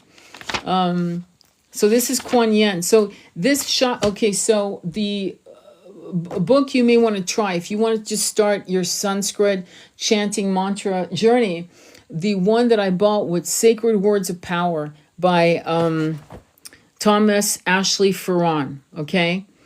Author of the Healing Mantras. I mean, this, I think I've bought bloody every book he's written, because I buy them on Audible when I can. I mean, I've been doing this for years. So, it's not like I bought them all in one day, because it's not like I'm rolling in money, but I don't have a trust fund. But the point is, I bought them one by one because I was, when you're hell-bent in healing and finding your center, and you want to live your truest life, your most authentic life, then if you're smart, you're going to do whatever the hell it takes, There's a mantra for everything. There's a mantra for disease, a mantra for fevers, sickness, injuries, passing away, bad dreams. Here, I'll tell you, here. Okay, let me tell you the one for bad dreams. Protection from evil portents. Okay, because some of you are being attacked, so I'm just going to... Actually, the one I'm going to say is this one. It's the one from confusion. Om, Tare, To, Tare, Tore, Sarva, Sheta, Ko, Le, Biyo, Raksham, Koru, Swaha. So, get the book, Shakti Mantras. Because that's a pretty damn powerful book, I have to say. And it goes through all of it. And then he also talks about misuse of Shakti power. And I mean, he was this man was an amazing scholar of Sanskrit. And I love his energy. He was you could tell by his voice that he was such a kind man. He was such a loving man. And he dropped his body. And, but what he left was so magnificent. And, it's not, he didn't leave this legacy for his ego. You know how you can tell when people do things for their own ego? He did it in service to the collective. I mean, here we are still doing this. Chantress Seba has really helped me with some of these mantras. Beautiful, fantastic. And she is amazing. She's absolutely amazing. I'm trying to read what you're saying, Beth. Narcissistic, abuse, relationship damage, the throat chakra, these mantras. Oh, yes. Yeah, they would. They would actually, hurt your throat chakra. But I also feel like it's early childhood. I also feel like it's past lives. I had a client who there was an ending, that self-induced ending at the throat for good, for it was, I do it on my own terms type of moment. But it did impact her throat chakra. So yeah, but Seba, Chantress Seba, you should look her up. If you can screenshot what Rachel Krogan just said, you'll see that right here. And look her up on YouTube. She's also on TikTok. I follow her everywhere on YouTube and TikTok. She's amazing.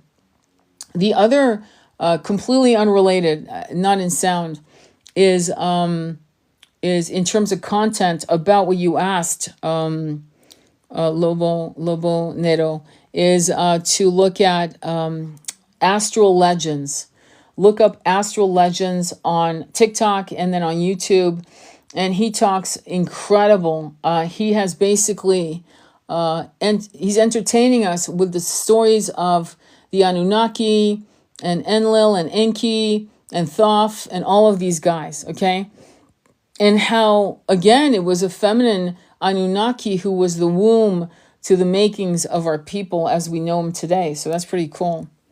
Thank you, Beth. Any other questions? That was a good point, though. Narcissistic, I mean, I've seen pictures of women in narcissistic abuse, right? They look haggard, they look gray, their skin looks gray. I have a client who actually, unfortunately, her twin is a narcissist, but he is going through some transformation. Now, there's this idea that narcissistic people can't heal. And if you're a malignant narcissist, that's true. You can't heal. But there's a famous, he's a triple PhD, his name, and I'm sure you know who he is, Beth, what is his name? It's Sam Vakin, Vakin, and you can follow him. And he talks about a therapy called cold therapy and it's because narcissism is developed as a child. And so you can't heal the adult. You've got to use therapy techniques for children, right? You're reaching the child who was first harmed to become a narcissist. And we all know, right? If you come from a narcissistic parent, you're either going to be a narcissist yourself or an empath. You know that, right? So it's an interesting thing. Some of us have chosen very hard beginnings for good reasons, for good reasons. And so if you have been going through sufferings in your early life, and then you are allowing it to make your voice chakra weak. In other words, you're not speaking your truth. You're not speaking with a booming voice, with a confident voice. You're actually, all of that harm, though, that you've suffered in your childhood or adult or both, is for nothing. It's a waste. In other words, this isn't a wasted incarnation unless you can start talking about it and start talking with your power. And kind of throw the back. I mean, if you've just come into this live, please go back and look at what we just read on the Oracle cards that I pulled out. They support this idea that you are being divinely guided. You are being divinely protected. Yes, in fact, even go, and again, I'm going to repeat myself. Look at Teal Swan's interview. She talks about how she told her guides not to fucking help her. That she wanted to go all the way down into the bowels of darkness. And to be honest with you, I still don't think she's 100%, but to be honest with you, she's being very, very transparent. Yes, it feels good to get your power back. Yes, it does. And sure in the hell, thank you, Nando, for sharing the live. I really appreciate it. So what's the takeaway for you on this particular live? What's the takeaway from you on White Buffalo Woman and what happened with these two masculines? What's your takeaway about us honoring the divine masculines and not throwing them under the bus, and realizing that we've had the Oprah Winfreys of the world from the giddy up for a long, long time. She's like a high class madam, really, right? A billionaire. But we can't forget that we have toxic people. Gender is not really the issue. We got So what's your takeaway? I want to hear it. What's your takeaway on balancing out in the collective the idea that all men are shit and none of us need them, and we think we're going to elevate all fucking women? I think we need to elevate good people, and we have to remember that once we too were the toxic masculines. We also were wounded masculines. We've also been divine masculines. And some of these divine masculines were also, the opposite gender. And we need to protect our brothers and sisters who are caught from this beautiful, divine, unconditional love, and to turn our backs on these toxic people. And to just say, these are toxic people. And there are a lot of toxic people. We've got 8 billion people. So out of 8 billion people, how many genuinely good people who walk in the light? How many do you think we have? Do you think we have half? Do you think we have 1 billion? How many? Okay, it's a poll. I'm doing a poll right now. How many people do you think like you, have your integrity, your capacity for loving, not just yourself, but the collective? How many people on the planet out of 8 billion? I want to know. Go ahead, type it out. Tell me what you think. How many genuinely good people do we have? 1 billion? 2 billion? Don't think about it. Whatever number comes to you, please. I want to read out the numbers. Don't be shy. See, I'm saying it. I'm calling you out. Do not be shy. 3 billion. Okay. 3 billion. Wow. I think 6 billion. Okay, Gabrielle. Thank you. Any masculines out there? More feminines. So 3 billion. 3 billion. Bonjour, Francois. How many do you think? How many? It's funny how you guys went 3 billion, 3 billion, a million. Wow. I have a lot of takeaway from this live. Damage of the child root chakra to narcissism to healing. Yes. 2 billion. 2 billion, 3 billion twice, 6 billion, 1 million. Healing for both masculine and feminine. Thank you for this live. Absolutely. Yeah. There was a great song that one of my shamans, thank you for this life. I might sing it if you want, but 144,000. No. No, because it's 144,000 at any given time. It's not a stagnant number. Technically, I'm no longer part of the 144. Do you know why? Because my twin passed away. So if we're looking at 144,000 for as twins, twin ray, twin, you know what I mean? Not twin ray, excuse me, twin flame, right? Then I'm no longer part of that number. Somebody else is, but I'm still here. And I'm still walking, I hope, in my light. And I'm still trying to help people walk in their light and claim their throat chakra and root chakra and heart chakra and solar plexus. Okay? So it's 144,000 perpetually. One dies, another couple meets. One separates, another couple meets. One comes into union, and both of them are gone, another couple meets. Another comes back into reunion. It's 144 perpetually. So technically, if you did those numbers, they're probably into the hundreds of millions. Does that make sense? Plus, there are starseeds who do not have twins, who are not here to do anything extraordinary in any way that you would think, who are here in service to the collective, exclusively in service to the collective. Does that make sense? Like, for example, that woman at Wells Fargo, right? The bank. My son said, you won't believe it. She had no one. I think I'm going to start crying. She had no one. She didn't have family. She didn't even have neighbors who gave a shit. She had no neighbors that would mark that she was no longer there. Yeah. So it's no wonder she clocked in at 7 a.m. in the morning. She had no life. She had no one to love her, to care for her. And you got to understand that if you and I see lonely people, we need to reach out to them. Be kind to one another. Yes, have compassion. You'll have elderly people who want to talk your ear off. Listen. Listen. Unless you have an appointment somewhere, listen. You know? Listen to the elderly, because they have so much wisdom. They remember the fuckery of what happened during World War II, for example. They remember things from World War I. You want to sit and listen to their wisdom. You want to document it. You want to be the new one that documents, that archives. You become the spiritual archivist of these experiences, if you want to. But definitely take a moment to listen. I miss my grandmother. She told me stories about World War II, about stuff that's insane. People don't even...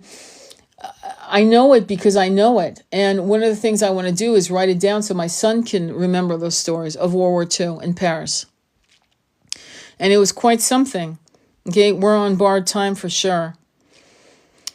Listening to the elderly has been one of the most rewarding parts of my job as a nurse for 25 years. Oh my God.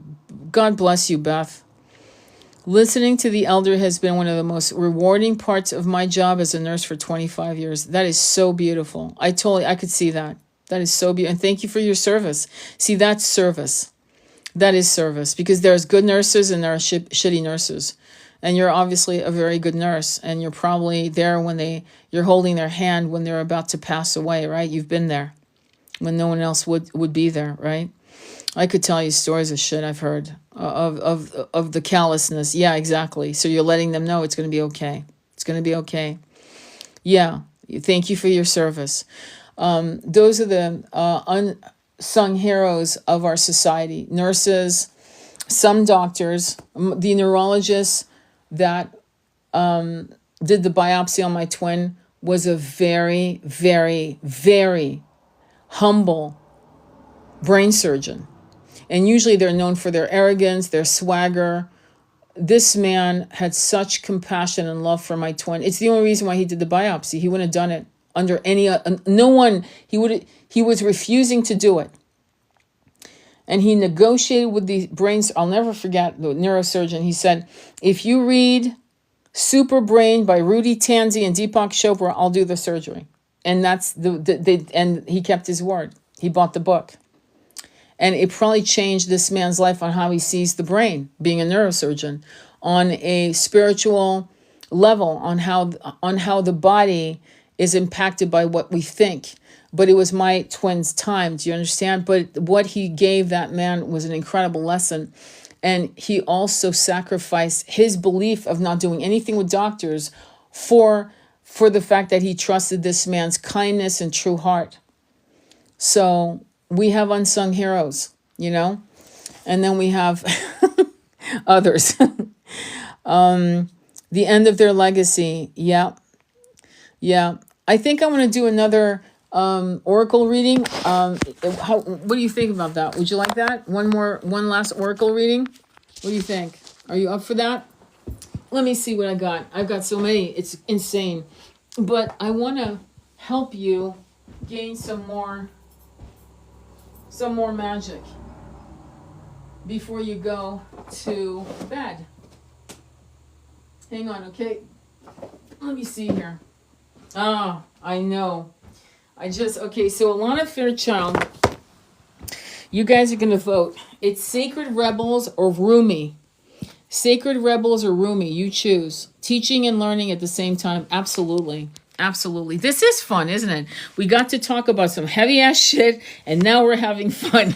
It's like, it doesn't have to be drudgery to do good things. I can be here soaking all this all night long. Oh my God, no, you better speak. You better sleep, not speak, sleep. So we got Rumi and we got Sacred Rebel. Majority wins. Majority wins. And if you are in the mood for both and you're really up for it, then I'll do it. Okay, so we're going to do Rumi first. And if you guys are up for the next, if you're really up for it, then I'll do it. Okay, perfect. All right, so give your angels, guides, and allies permission. Go ahead and let me make sure that, hang on, okay, don't go. I'm just going to, all right, the battery's on. It's charging. Because you know how sometimes I go boom. It's because my battery's gone. All right, so go ahead and ask power for the message for you. Okay, it's not about who you love. It's not about any of that. It's about you. What do you need to know? And when you're ready, pick top, bottom, and middle. Top, bottom, and middle, and majority wins. Okay, and I'm realizing it's too close to the phone, which is making it hard on the ears for you guys. Top. Okay, I stopped shuffling. Top. What else? Top. Okay, we're doing top. Top, perfect. Okay, so top is divine discontent. It is number 12 in tarot. 12 is the hangman. Okay, so it's seeing things from a different perspective. So it's number 12, and let me look at what page it's on, and I'll tell you what page, because I'm always like impressed by sometimes the pages correlate to the numbers. All right. It's page 62, which is 8. Let's begin. 12, divine discontent. Winter falls upon us, so spring can bring us new growth. Cry the tears, allow the longing. Sadness brings surrender and a deep desire to be free. Rumi. I know your heart. I hear it breaking and groaning in darkest night when you imagine yourself to be silently cast adrift in sleep. It speaks to me, that sacred heart of yours, whispering its longing and bemoaning its divine discontent. It knows when something is amiss. It senses that something is not quite right as yet. There is a piece of the puzzle missing, even in its tremendous gratitude for all that is. And there is much gratitude and sweet appreciation in that precious heart of yours. There is a murmuring, a questing. It cries out to heaven. Vouchsafe me a blessing. I cannot go on. I am broken and in need of your tenderness for healing. I am empty and need of filling, not with stuff and bits, but with the most precious nectar of divine fulfillment. Nothing else will satisfy me. Please, please, restore me to wholeness. I can bear this missing piece, this broken, this ray no longer. I listen and I cajole that wise heart of yours. I praise it for its honesty and longing, for the longing is an irresistible perfume to the beloved, attracting the only salve that will soothe the divine discontent of your truth-speaking heart, that of divine presence, absolute and unquestionable. There is a sense within you, perhaps quite obvious to your conscious mind, or perhaps only dimly registered as an unnameable underlying sense of anxiety, that something in your life is not quite right. It may be the sense, even amongst so much gratitude, of a yearning yet to be met, a longing yet to be fulfilled and satisfied. This is the pain of the awakened heart. That heart is capable of bliss and ecstatic reverence for the sheer beauty and wonder of creation. Yet, as the heart matures, there will be a process of deep, passionate longing that awakens for the divine. It is the impatience for the caress of the great lover, for the great presence of the divine to come to you. Over time, that longing will grow from a mild inner sense of incompleteness, needing to become whole. It will develop into a holy fever, a sacred rage, a stamping of dancing feet, a pounding of fist upon the altar, and a longing so deep, bearing the pain of apparent separation for even a moment longer. Where is my beloved? Cries the awakened heart. I call for my beloved, and yet I am here, still waiting. I can stand this no longer. As devotion grows and passion for the divine intensifies, so too does this yearning. So much so that this may come to feel as though your heart is breaking for the divine, or perhaps you are not quite there yet. Your heart is attached to smaller gods, such as your status, your job, your lover, your body looking a certain way, or being able to live your life in a particular way. These smaller gods are not necessarily an issue, yet you have drawn this oracle, so it is guidance for you that the divine wants to draw you closer. Sometimes that means we will have the meager meal wrested from our hands so we may feast upon something far more delectable and grand. The divine is a fiercely possessive lover. If there is a face of another beloved preventing you from longing for the divine embrace, and if you cannot see that it is the divine beloved within your lover that you are loving, well, then something will be done by heaven. So make your relationship sacrosanct. Seek the divine in all things. When you cannot, when the power of lesser gods have you in its grip, acknowledge it, bear witness to it. Do not chastise. Instead, be truthful. Let your heart break and lie prostrate on the floor, hands clutching and head bowed, as though only your sadness and plight could stir the heart of the divine beloved into descent of succor and grace, saving you from a life far too bland for your exquisite Epicurean palate. Just don't represent the pain and think that something really is wrong. If you are surrounded by status and money and cannot understand why you should mourn, it is even more important that you allow yourself to do so. Mourning is to be felt. Understanding is not so relevant. Did you hear that? Mourning is to be felt. Understanding is not so relevant. But if you must seek understanding, then know, dear blazing angel, you are just waking from the deepest slumber, and with your awakening heart, you are realizing a truth, a part of you, deeper and wider and vaster and more instinctive, truthful and intelligent than your mind, is lonely for the divine embrace. And this is right. This is sensible. This is sanity. It is the pain, the real noble pain of the heart that says there is something more than this inadequacy, this settling for plastic instead of precious gemstone that must end now. I cannot be fed by pixelated sunsets and animation upon my computer screen. I yearn to be blasted by so much radiance and beauty, by the real thing, that I become stupefied.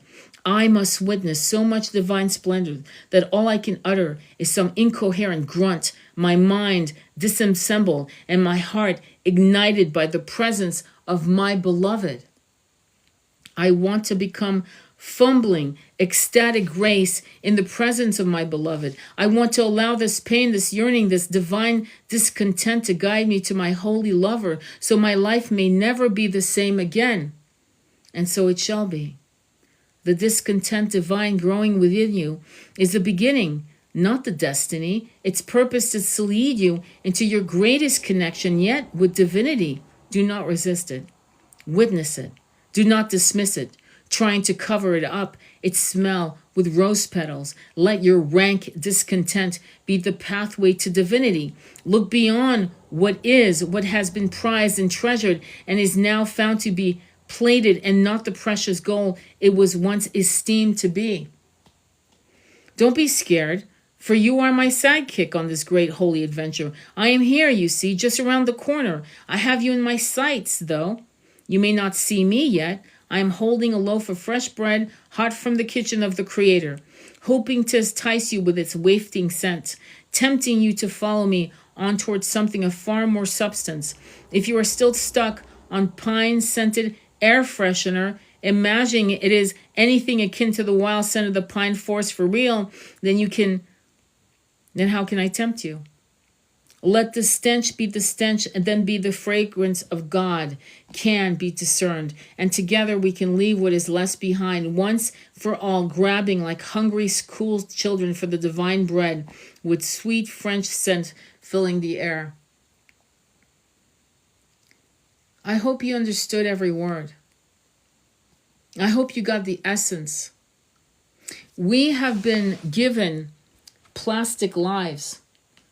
We have been given colorless lives, and we have been told, why go to Tibet? Why go to Morocco? Why go to Sri Lanka? I can see it on my TV set. I don't need to explore these things. They're on my computer. But there's nothing like smelling the rivers of the River Seine. It doesn't matter if it stinks. It doesn't matter if it smells good. What matters is here you are, discovering a new version of yourself, walking the quays, or walking and swimming in the cool crystal waters of Bali. We have become complacent. And when you travel into the other experiences and the bodies, the many, many faces of Pachamama and the many, many faces of God, what happens is that you break yourself wide open and you become more aware and you feel more alive in those experiences. And that's why you're like a caged lion pacing back and forth, unaware of your discontent, or maybe aware of it and coming up with reasons why you can't break out. It's quite something. So I'm going to also do, I hope you got it. Does anybody have any questions on this particular one? We're going to do the other one that you guys wanted, which was a Sacred Rebel. Any questions on Rumi? Rumi's amazing. Rumi, the way she wrote this was very Shakespearean, don't you think? All right, let's do the next one, Sacred Rebels. Okay? And then we'll call it a night. All right? So, same deal. Let me see, Sacred Rebels. I think that was my first deck from her. Was Sacred Rebels. Okay, yeah. All right, let's do it. So I'm going to shuffle. And when you're ready, you're going to pick from the top, bottom, or middle. Top, bottom, or middle.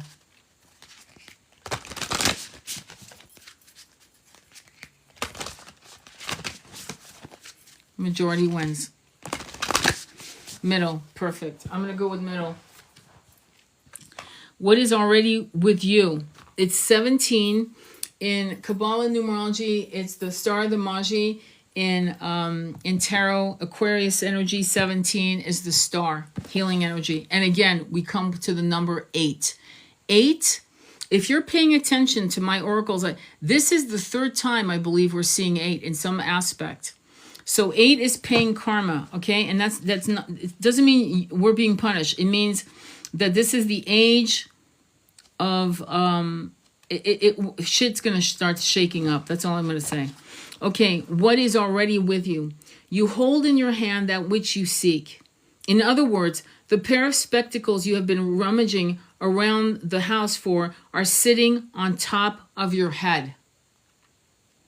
What you are seeking, perhaps by exploring far and wide, is actually right under your nose. You may not like this idea.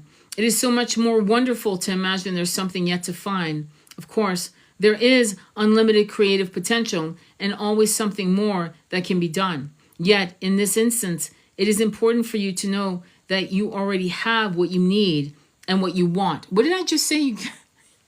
What did I say to you guys about your voice, about your message? That doesn't, okay. I have to stop because I have to ask you, you have all the tools. And as you create your message for yourself, for those you love, for the collective, it will refine itself. The message will, over time, it'll get refined. You've got to trust that. Okay?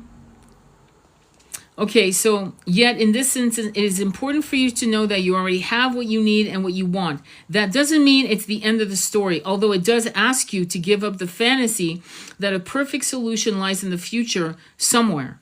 Instead, it asks you to acknowledge that everything necessary for success is now with you. All you need to do is accept this and act with what you have available to you. This is good news. This particular chapter has a happy ending in store. That ending will become real for you just as soon as you stop trying to skip forward to the next chapter.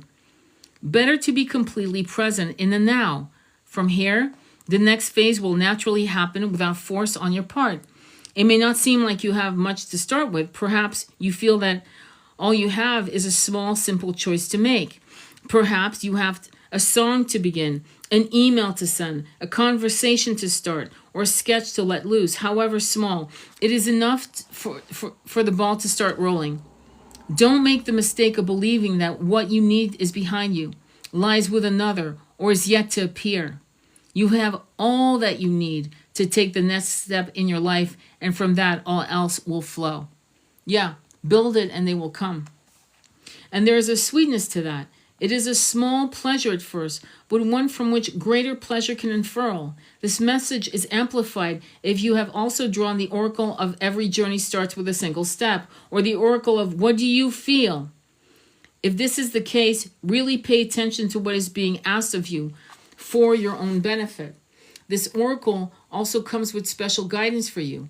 You are more ready than you think you are. You are more prepared than you realize. You don't need an entire army of resources to move ahead. Although you may find that when you do move, many resources suddenly become apparent. All that you need in this moment is just one sweet act of nourishment. That is enough to take you out backwards, nostalgia of regret, and forward into what is awaiting you now. Be brave, dig deep, and enjoy the sweet surrender. Hug yourself by wrapping your arms around your body. Can you summon love for yourself? Ahom prema, ahom prema, ahom prema. Feel what comes up for you with this.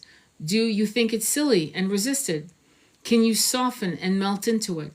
Feel love for yourself. You are deserving of love as anyone. Can you accept this love from yourself now? Feel your heart beat in your chest and the flow of your breath. You are alive. You are connected to life. And you can trust in yourself, your own mind, your own body, your own breath. Just be yourself and know that all is going to be okay. Reassure yourself that letting go of the past is as natural as the passing of the season of life. When you are ready, stand up and open your arms wide and hold them above your head for a moment. Imagine your heart and hands are open and shining out the beautiful light that is within you. Imagine the universe receiving it and saying yes to you. If you are feeling cheeky and ready, send a big yes back to the universe and laugh. That is all. That is enough. You are enough. So be it. Wow. That was incredible. That was your message for today. I feel like this reading is directly for me. Been putting off the call to start a podcast.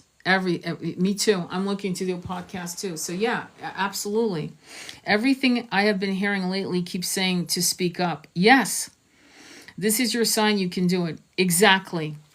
It's not that you can. Apparently you need to do it, right? You've got something. Do you realize that many of us? I find this as I listen to other beautiful people I highly respect, and I like Lee Harris, who was saying, and I mentioned in a couple lives, who was saying that war was created on this planet. It wasn't this planet's destiny to have such a thing, to have such a deviant behavior from human species. And I remember saying, this is not acceptable. This is, and like literally 2 weeks later, I saw confirmations from someone who I highly respect. So a lot of us are saying the same things 60 different ways, 1,000 different ways. And those 1,000 different ways, those 100 million different ways are seriously important to impact a person who will not listen to me, but will listen to you. Or will not listen to you, but will listen to another. It's weird how we're all getting the same download. It is the 100 monkey theory in action, right? And so we need to turn our backs on the negative aspect of what we're seeing and feeling powerless and exhausted. Many people are feeling exhausted. There are many people dropping their bodies. There's a lot of shit going on. And yet we need to turn our backs on despair and open our hearts to the divine. Because if we do, if you've ever read Michael Singer's book, The Untethered Soul, there's I forgot the chapter. He talks about how your soul is never exhausted if you're happy. It's exhausted when you're depressed and when you're hopeless. But the minute you get good news, let's say you're in separation with your twin and your twin calls you, right, out of the blue, you're filled with boundless energy. You could be on the phone with them until 7 o'clock in the morning and go to work skipping and hopping without batting an eye. So when you turn your heart to the divine and open yourself up, which was what Rumi was all about. It was about the beloved, the ultimate beloved, which is the divine. It's what we miss. And your twin is a fractal of the divine, right? The creator. We're all fractal pieces of that. And because we've learned how to not love ourselves, and because we've learned how to not trust ourselves through many betrayals in this life and past lives, we don't recognize that fractal piece, these light codes that we already have, the junk DNA that needs to be activated from us just trusting that we are enough right now.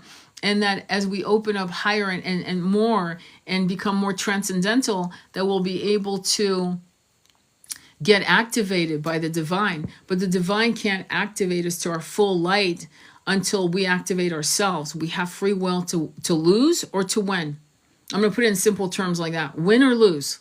That's your choice. So the longer you procrastinate because you don't think you're ready, and I think one of probably the most damaging things a person can do to themselves is to be a perfectionist. Perfection has no place in creativity. There's nothing in nature that is perfection. Not one thing in nature is perfect, is perfected. Nature just grows. Nature just is. Nature accepts itself unto itself. And it constantly flows into one change after another. And that's what we were born to do. And so to release anything, and I learned this a long time, 30 years ago. I learned this 30 years ago as a writer, to just stop polishing the work, just fucking send it. If it's good, if the content of whatever you're doing is good, it will be well received, period.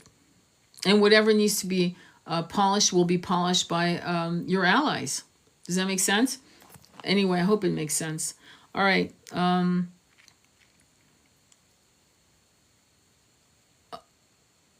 That's why I began to tell my story. Start now. Hi, love. Complete silence and full ending in January. And this month I ache for him. That happens. It's not easy. This journey is not for the weak. It is very, very, very difficult.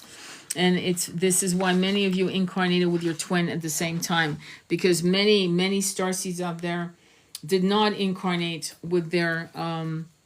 Do you know what I'm saying? The twin is on the other side. Like my husband's twin was on the other side. He's in union with his twin. Do you want to do one more card from the... I just feel connected. I feel like we need to keep going. Do you want one more oracle card, or should we call it a day? I'm really sorry about that, Kimberly. All right, so do you want it from... So you have a choice. Do you want it from Earth Warrior, or... do you want it from... Yeah, do you want it from Earth Warrior, or Kali, or Sacred Rebel? Let me know. Let me know. Sacred Rebel, Earth Warrior. I love it. Thank you. I love that deck. Okay, I'm going to go with that one. All right, perfect. Let me go ahead and pull that out. Let's do it. Earth Warrior is a hell of a good deck. I have it on some of my links, you know, and it helps with the channel if you buy it there. All right, let me go ahead and do it. Let's do it. Guidebook. Earth Warrior, you're again asking for divine guidance. And when you're ready, top, bottom, or middle. Top, bottom, or middle.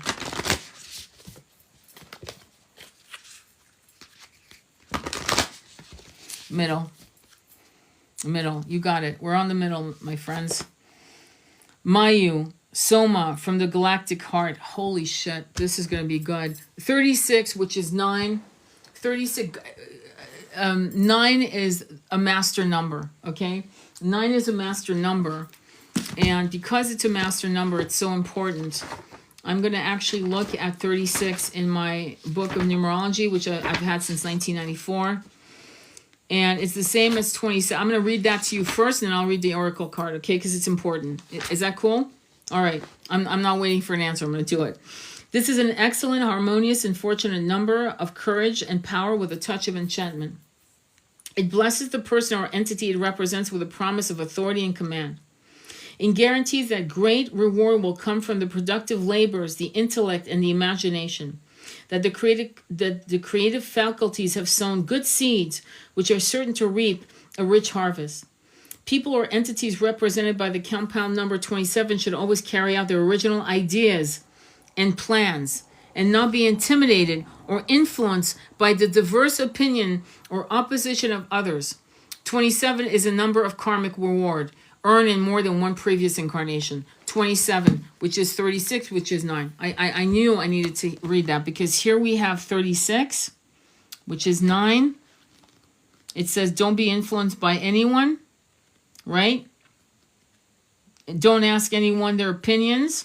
If I were you, I would not let anyone I know about your podcast until you're confident, you feel powerful, and if you want to share. But don't try to get adulation or acceptance or confirmation with your immediate circle. I'm actually not fucking kidding you, because you might not like the answer. I'm just being honest, okay? So keep it to yourself, and that's it. And then, you know, okay, enough said. 36, Mayu, Soma, from the Galactic Heart. The divine mother's milk of the galaxy is feeding your soul. An expansion of your horizons, your spiritual purpose, and your sacred responsibilities is taking place. The divine potential within you is awakening at a higher turn of the creative spiral of consciousness. This oracle is a prophecy of ascension and grace. Bravo. In a reading, your soul has been going through a deep spiritual feeding process and is growing rapidly. The evidence of this in the outer world would be a sense of expanded opportunity, reach, connection, and spiritual experience. This oracle foretells the welcoming of a new phase in life, newborn energies and fertility, whether biological, creative, psychological, are being stimulated.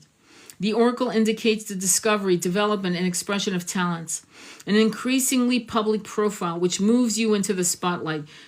You can't make this shit up. Those of you who are on this live, this is your message, right? Claim it. I need you to claim it. Go ahead and claim it. If you don't claim it, fuck it. But claim it if I were you. Like, go ahead, type in, I claim it, or yes, whatever. The oracle speaks of soul healing around matters of trust, spirit mother, and abundance. Excellent. Good job. Spiritual guidance, Amayu, star goddess of the Milky Way, was seen clearly in the skies of the ancient Incas. In Western tradition, the Milky Way is recognized as a metaphor for nourishment and the milk of the heavens. When she appears as an oracle, it is an omen of happiness, satisfaction, and fulfillment. If you develop your spiritual practice, you shall come to an experience feeling drunk on divine bliss, like a baby in ecstasy of complete fulfillment through the mother's milk. When we connect with the galactic heart, it is a sign of spiritual advancement. We're growing in such a way that our being becomes ready, willing, and able to take up more spiritual space in the atmosphere. You will express that spiritual growth in your life according to your talents. If you are a thinker, your ideas will become more inspired, expansive, and original. If you are a healer, you will experience the flow of a new quality of divine consciousness through your work.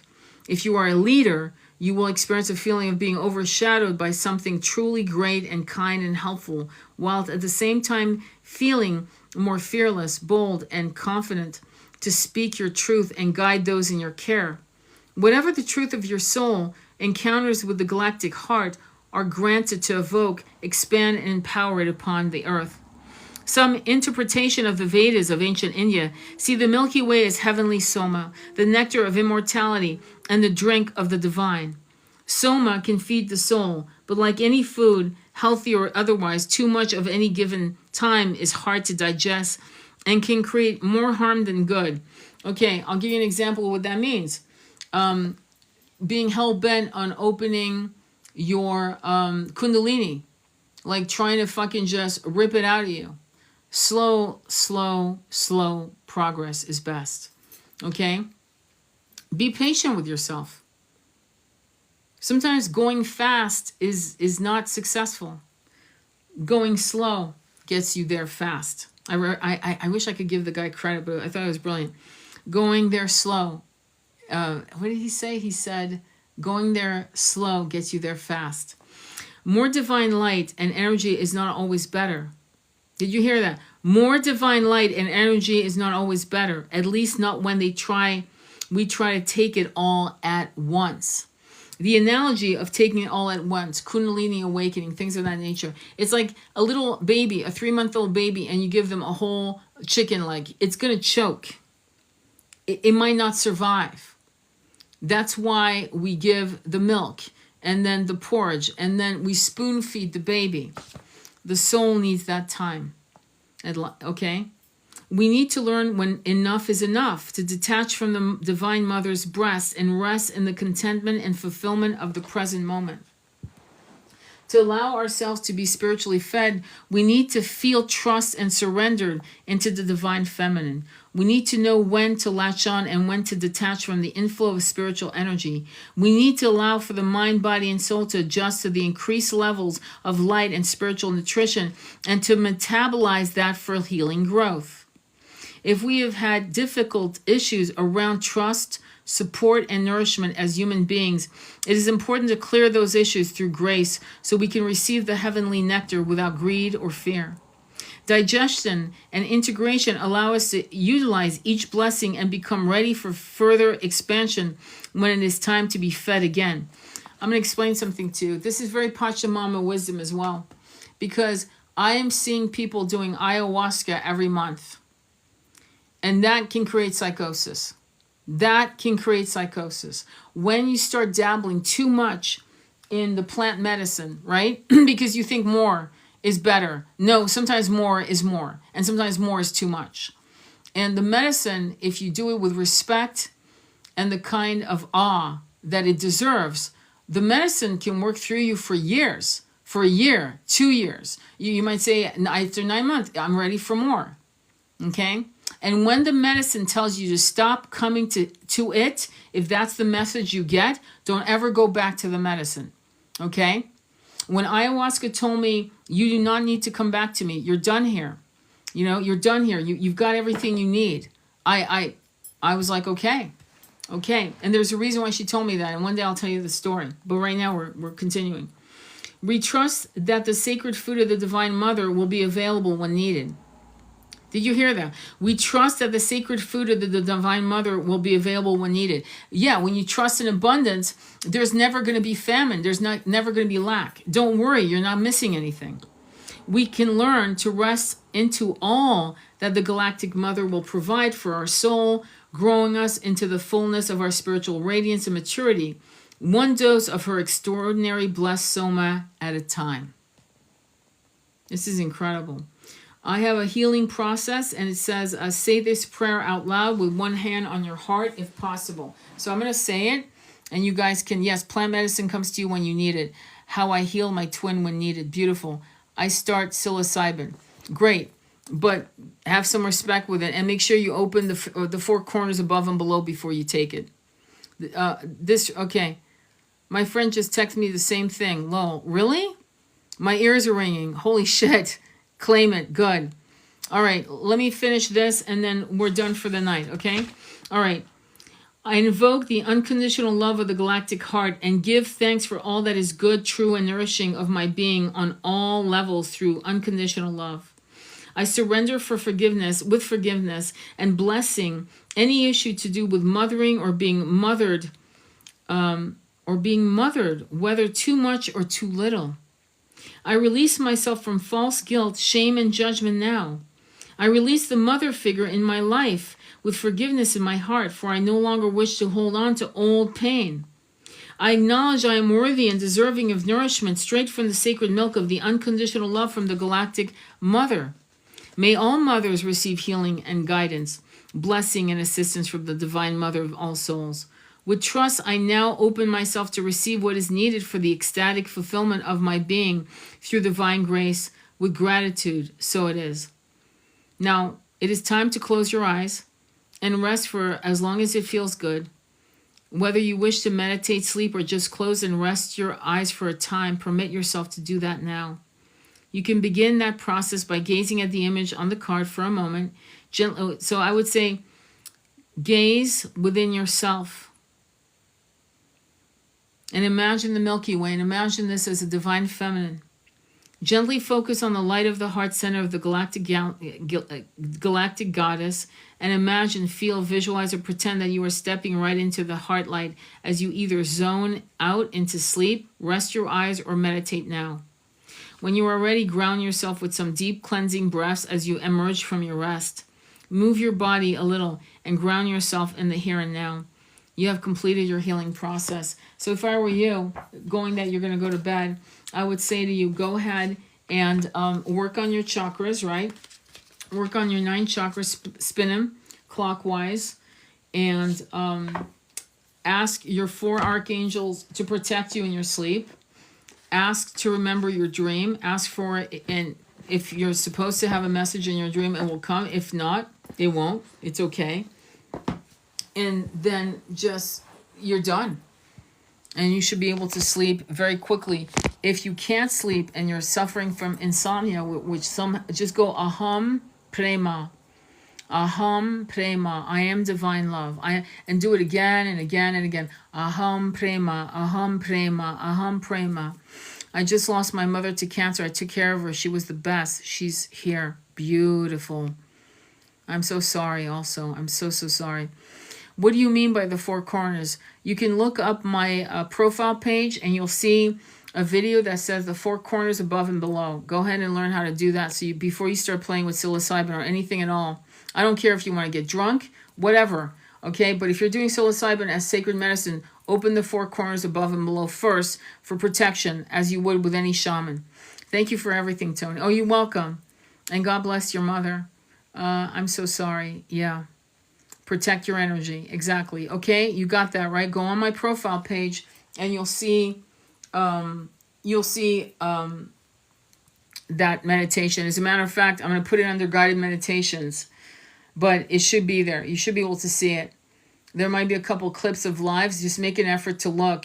It's the top 10, I'm sure of it. I'm sure it's the top 10 or top 15, okay? Yes, Tony, thank you. I love you. Good night. I love you too, sweetheart. Thank you. Thank you, Francois. Gabrielle, thank you for everything, Tony. It was beautiful and much needed after a hard shift. Wow.